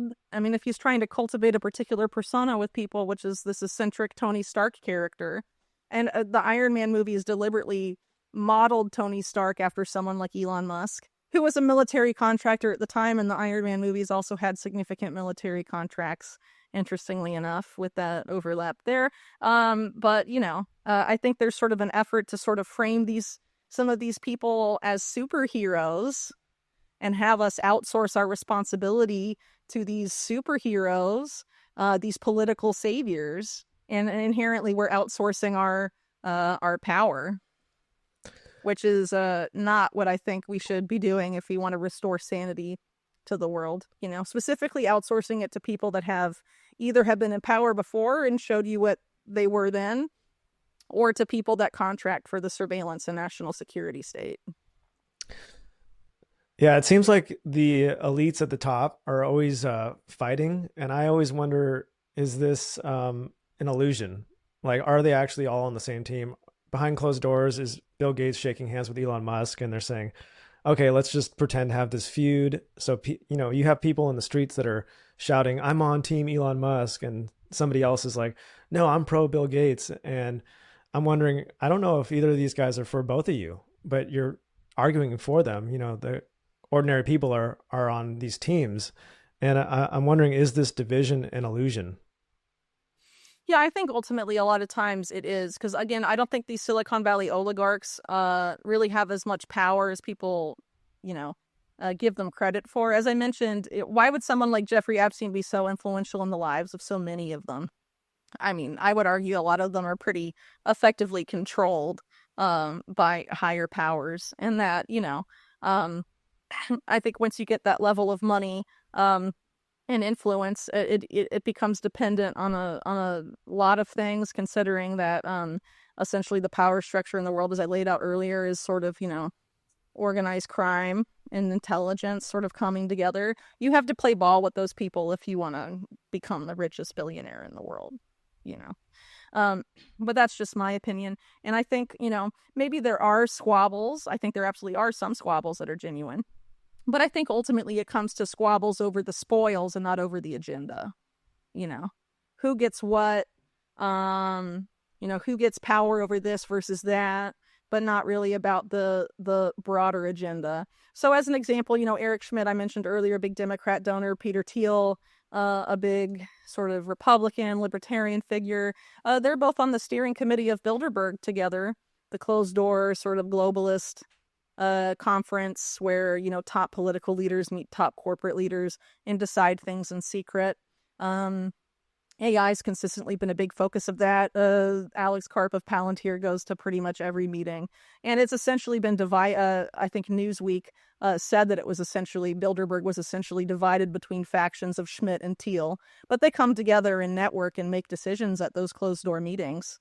So how much do they really disagree on at the end of the day? They both seem to very much agree on pre-crime and an expansion of the surveillance state. And increased digital control over most people, because if you look at their actions as CEOs and investors, that's what they have, essentially built. And I think some of it is theater for us down here to keep us distracted, and have our attention be elsewhere and not on the things we can actually do to increase our own power, and distractions that get us to willingly and voluntarily outsource our power. I think the elites believe in karmic law, and I think they play a lot of games on people to get people to voluntarily do things they otherwise wouldn't do. And I think that's what a lot of the manipulations in media and in society are kind of ultimately about at the end of the day. And so if there's a particular policy, for example, digital ID, or things like that you're against, you have to ultimately commit to not participate in them, even if efforts are made to manipulate you into consenting to that. And a lot of those efforts are based around fear about something. And it's very easy to manipulate how people perceive reality today. That same Schmidt-Kissinger book I've been referencing doesn't refer to AI as like a revolution in the sense of making people's lives easier and all of this stuff, but really a revolution in perception, how people perceive reality. So ultimately, you could argue that the elites sort of view it as the ultimate perception management tool. And I think that's ultimately what it's about, because if you can control how people perceive, that translates into control over behavior at the end of the day.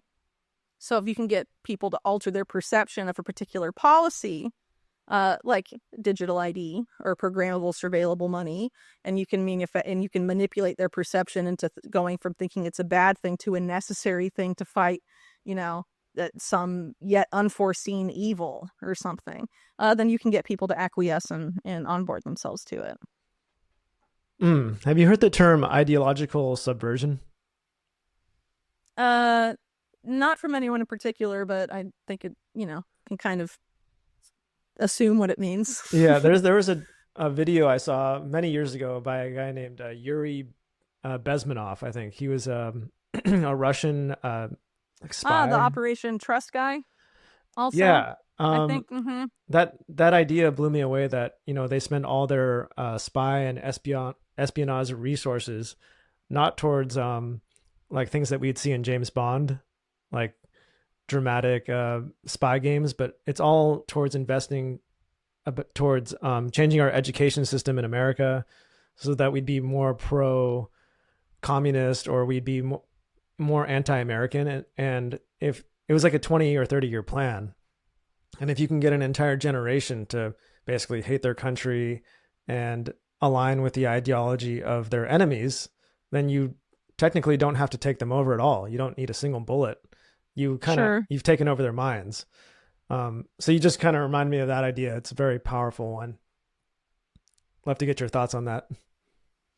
Yeah, I think this is something, though, that isn't exclusive to the former Soviet Union. I think it was something the U.S. was also doing in that same era, to Soviet satellite states, or in the Soviet Union itself. I think this is something that elites have been doing to people for a very long time. I think a very instructive video, our documentary into this, is Adam Curtis's Century of the Self, which talks about the work of Edward Bernays, the nephew of Sigmund Freud, that simultaneously developed public relations for the corporate world and propaganda for the public sector, because ultimately public relations is propaganda for corporations at the end of the day, right? So he sort of developed that and saw the masses as sort of these animals prone to animalistic whims and how to control the masses.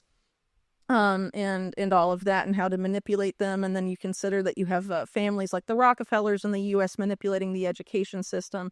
And then, of course, the U.S. exports that model abroad once it becomes an empire, for example.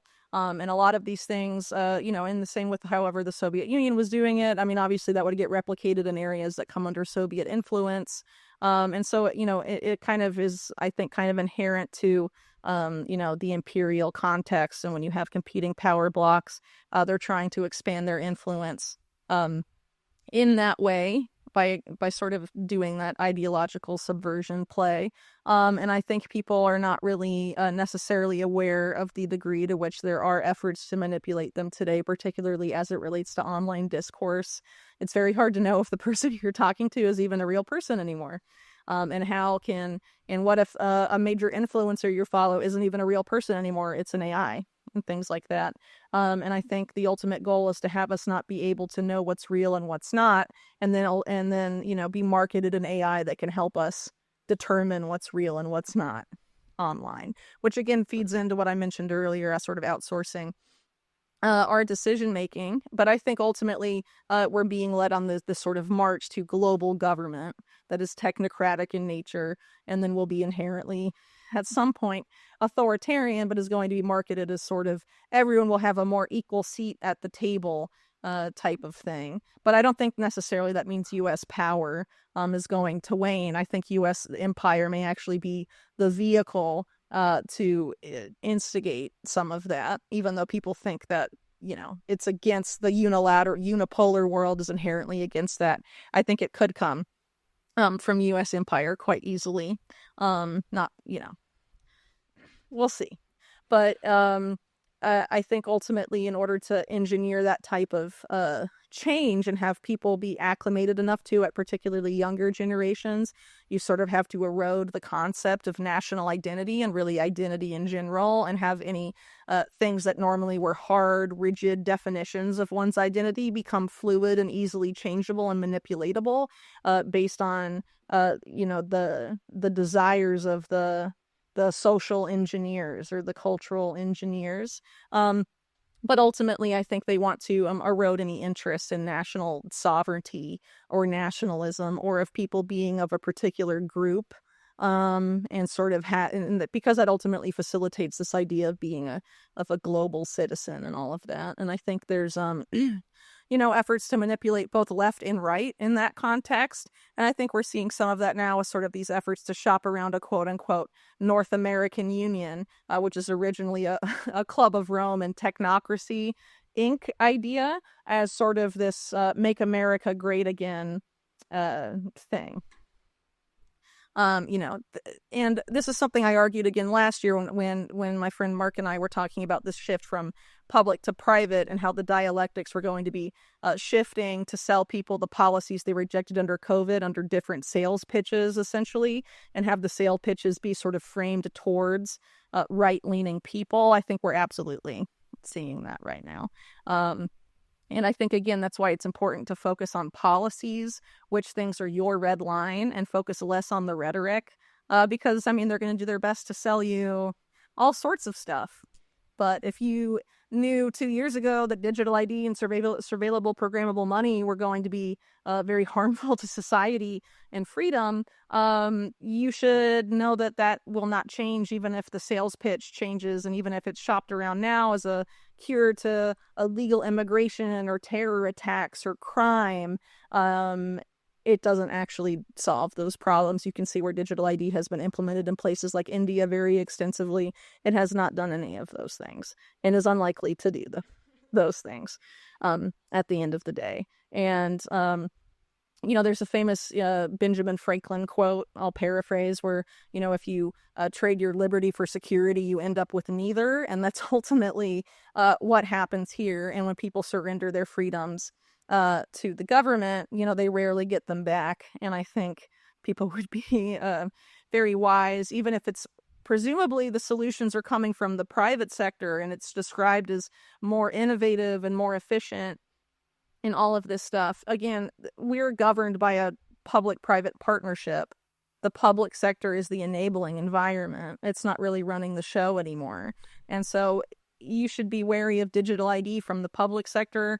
The UN documentation on digital ID talks about selling it from the private sector and marketing it as decentralized, but all of the data would be centralized in a single database globally. So it's functionally still a centralized digital ID system, but they're showing, kind of revealing their hand that they want to market it as something decentralized and something that has a variety of private sector vendors presumably competing for the contracts to implement digital ID in the public sector. But ultimately, all of the data will be centralized and housed by a single authority that can use it to, for all the same, ends that are considered a threat to liberty. Right. So I think people should be very skeptical of the sales pitches and, again, just focus a lot more on the policy. Well said. And I pay attention to what Hollywood's putting out because I think there's a lot of predictive programming embedded in those movies. And I watch the changing narrative over time. And I remember when I was a kid, there was a lot of movies like Deep Impact or Armageddon that were about saving the planet. Like humans have to go out and save Earth. And then there was maybe 10, 15 years later, there was a theme of we need to leave Earth. We've messed Earth up too much and we need to find a new planet like Pandora in Avatar or Interstellar. We need to find a new place. And then maybe 10 years after that, I'm starting to see things like we're not even a species worth saving. Like some new thing needs to come in and take over. And I've seen a similar narrative change with as it pertains to AI.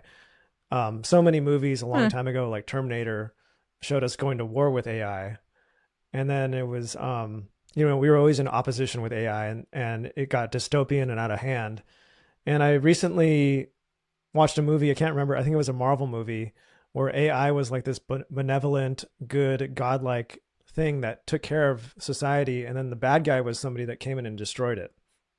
And I was like, that's a different framing.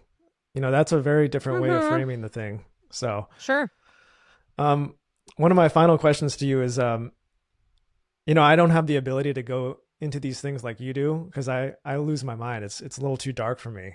And I'm wondering how you stay sane through all this. Well, I think a healthy amount of offline time and being in the real world is very helpful. Because a lot of the dark stuff, sure, but it's dark, but not a lot of it is planned, and a lot of it depends on people's choices from here on out. And people being aware of the effort to try and get us to voluntarily acquiesce to these not yet real realities that they would like us to manifest and make real. We should really be focused on how much power we do have, how to take power back, how to be as responsible for our lives and the lives of our loved ones as possible, and stop outsourcing this to these figures put in front of us and treated as saviors and quasi-religious figures in politics. I mean, that never goes well. Politicians lie. These people that are sort of given this celebrity-esque quality are not necessarily honest brokers either. Are we? We're in kind of a complicated place as a society, and do we really want to make our last stand dependent on people like Elon Musk? I just think the idea of, I'm going to cheer on this guy because he might be a benevolent overlord, is sort of like resigning yourself to the fact that we will have these unaccountable oligarch overlords ruling over our lives. And I don't think it has to be like that. I think, again, people are manipulated into perceiving that as an inevitability. And people need to understand that there is a war for how you perceive stuff. And it's mainly being waged online. And the more time you spend talking to real people and living in the real world instead of the virtual world, the easier it is to stay sane and realize that most regular people want the same things you do and are against a lot of the same things that you are against. At the end of the day, most people just want to be able to live their lives and raise their families as chill as possible and have the ability to obtain economic benefits through hard work and sacrifice. I think that's pretty common throughout the world. We should be focusing on how to preserve those things because, frankly, a lot of the visions the elites have for the future attack those things quite directly. And again, it only happens if we voluntarily acquiesce to it in large enough numbers. And I think people need to remember that they have power, that they aren't powerless. And as I mentioned earlier, when it comes down to creating and stuff with AI, there's a lot of stuff you can do regardless of your economic status or how much time you have. Because ultimately, if this is a war for people's minds and perception, that's ultimately where the battlefield is, and how do you strengthen that and secure yourself against, these kind of attacks or manipulations and stuff. I mean, first of all, you have to know it's happening to be able to do anything about it. And then you have to decide what kind of future you want and how you can personally affect that in your own life. It's not about outsourcing your responsibility or your power to someone else or worshiping someone that you never have met and never will meet, Yeah, it's a war for the mind. And I've been carefully paying attention to like the cycles of civilizations. Most civilizations are born out of a very horrible situation through like bondage or slavery. And then people with great faith and courage break out of that. And they work hard and they focus on education and they come into a period of abundance. But then a generation or two later, their kids don't really have that same courage and faith. So they take things for granted and they feel entitled. And they come into a period of selfishness and apathy. And then that leads to a period of dependency because everybody forgoes their responsibility. And once you go into the period of dependency, you depend on a central authority or power to make all your decisions and do everything for you. And then that leads back into bondage. And I would say, where are we in that cycle? I think there are people. Well, yeah. Go ahead. I think it's fair to say that abundance certainly can weaken certain aspects of people's personality. And I think, combine that in the U.S. with American exceptionalism, and you have an interesting situation where people think that it will always be this good and there's no need to do anything to preserve that.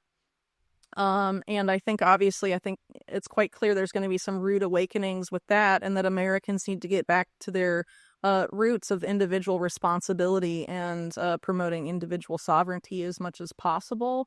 And I think, and also trying to perhaps get back into traditional skills and learning skills that have been lost generationally, about how to make stuff you actually use and sort of be able to source that locally as much as possible. Particularly if there's some sort of economic calamity or effort to sort of onboard everyone onto this, digital slavery money, basically. How do you resist that? It requires that a lot of the goods that you need to live and that your family needs to live can be sourced locally and produced locally. So it's important to look into that kind of stuff and develop resilient local communities as much as possible. Because ultimately, and especially in the imperial context, the U.S. is an empire. It's very easy to look at empires throughout history and see that eventually they overextend themselves and become increasingly authoritarian. And then, at some point, as in the case of Rome, they collapse and, all these raiders come in and sort of sack everything. How do you resist that type of stuff in the short and long term as much as possible? Have resilient local communities that can fend for themselves as much as possible. And I think, Americans have become so accustomed to supply chains that make no sense, but provide all of this abundance that there's really been no interest in developing those kinds of skills or those kinds of communities. And I think that's something that needs to change really in countries all over the world. I don't think it's exclusive to the U.S., really at all. But the U.S. does sort of have kind of a unique tradition of individual responsibility, and this is what makes us different.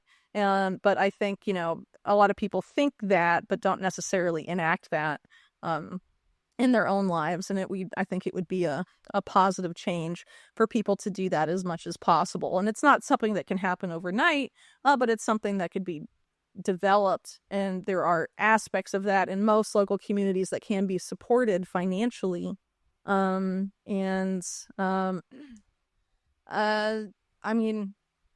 don't know. There's a lot to say about what people can do and how things could play out, and it's ultimately hard to know.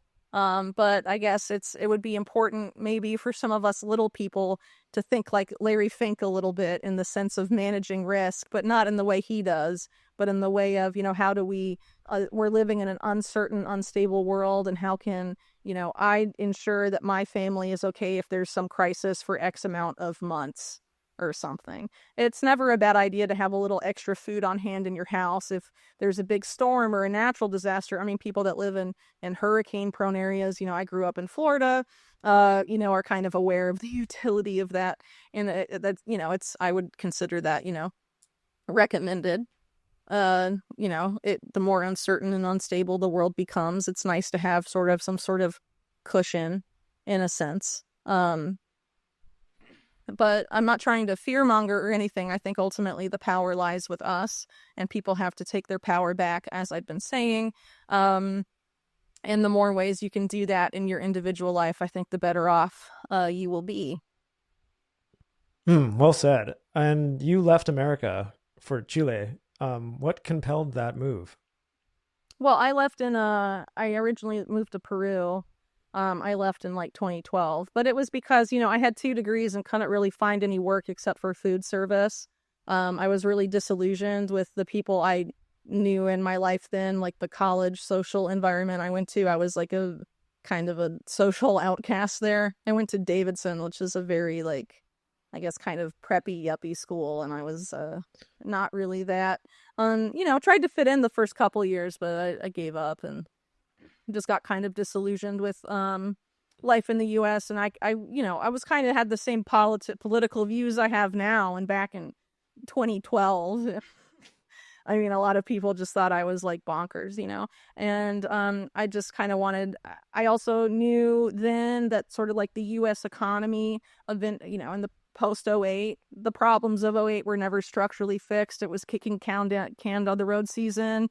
I was in my early 20s. I wanted to own land because I was interested in off-grid living and agriculture. And ultimately that was motivated by the move in part was motivated by the view that it would be better to have and own land and more accessible to own land in another country than in the United States for me, because I didn't have financial resources to buy land in the U.S. or land that I was going to inherit or anything like that.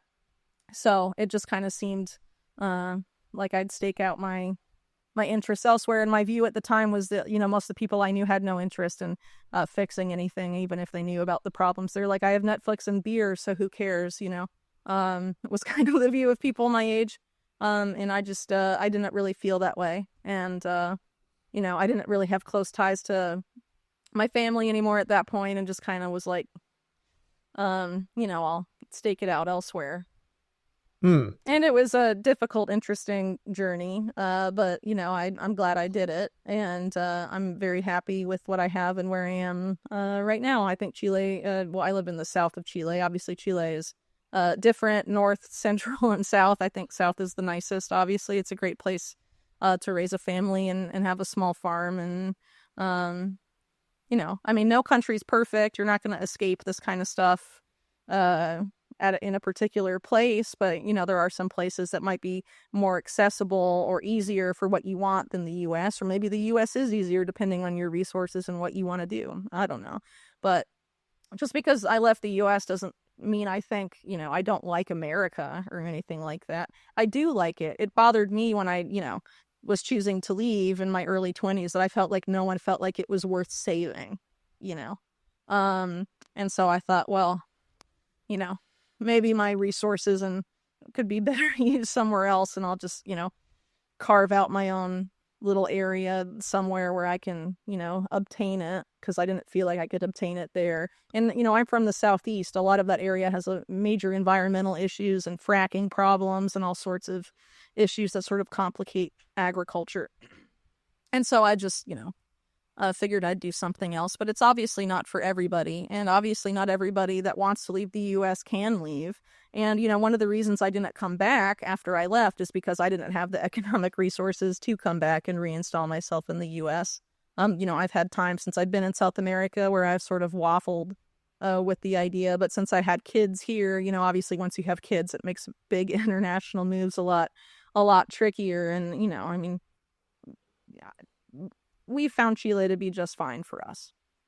And there's other Americans and, expats down here that feel the same. And I'm sure there's communities in other countries that are happy with they are, that are very different from Chile, perhaps. And, there's plenty of places in the U.S. that are probably great for waiting out whatever awaits us. I don't know. But that's personally why, I left. And I think it was kind of a unique situation and a decision I made in my early 20s, and I was disillusioned. But it wasn't because I didn't like the country. I was disillusioned with people my own age and feeling like no other young person wanted to fix things.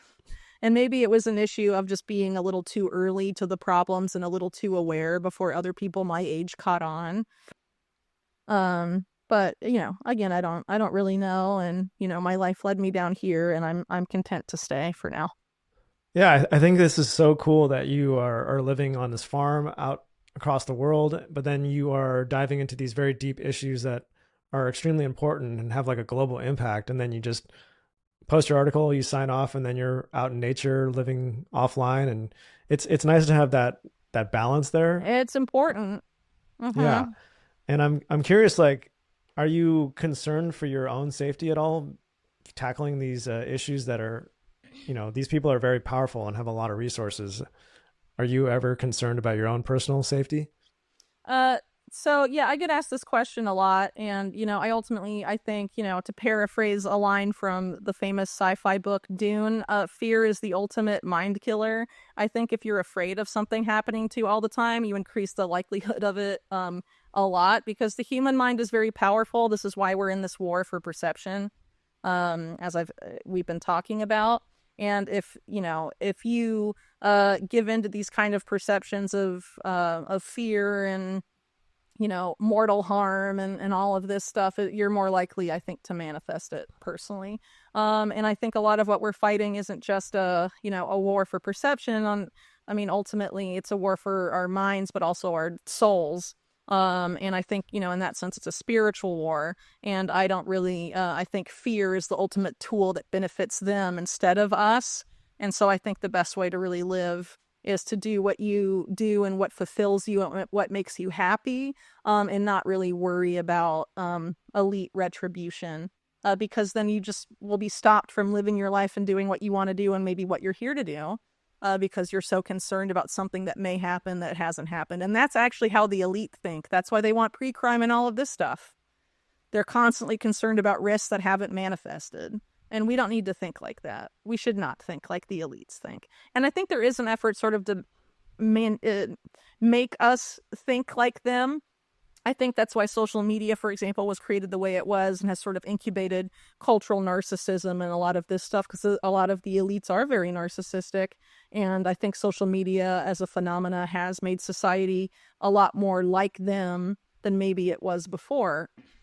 And, being in, and I think they're afraid all the time and in this fear-based place and in this narcissistic place. And I think we should get as far away from that as possible, because it's just very damaging to, oneself and also the people around you. I grew up with a very narcissistic parent.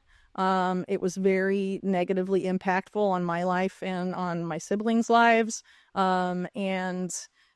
It's definitely something that is, it's energetically vampiric. And it's not, who wants to be that? And so I think the more we can sort of get away from that type of mentality, I think the better off the future world will be. And I think, that there's efforts to sort of embed those tendencies in people. And I think it happens more with people when they use social media much younger and don't really realize how they're being sort of manipulated and made how those tendencies are being normalized to them, and the idea of creating this false self that isn't really the real self and the self you want to project to others. I think a lot of that is sort of preparing people for some, the metaverse crap and all of that ultimately. And so, I think social media has played its role as in distributing information to an extent, but I think it really is a major weapon against us, and that we should consider, using it as little as possible.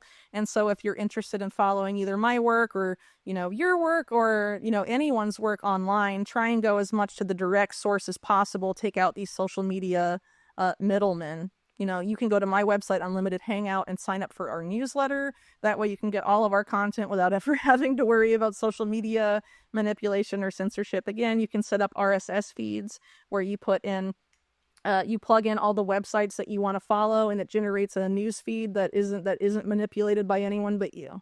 There are ways to do this and sort of take some of our power back and still reap some of the benefits from technology while we can. And I think, it's kind of important to do that because I think a lot of the negative impacts of social media are really beginning to outweigh the positives at this point, and people should really, consider maybe changing some of their behaviors to mitigate some of that. And there are still ways to get access to content you like without using those platforms.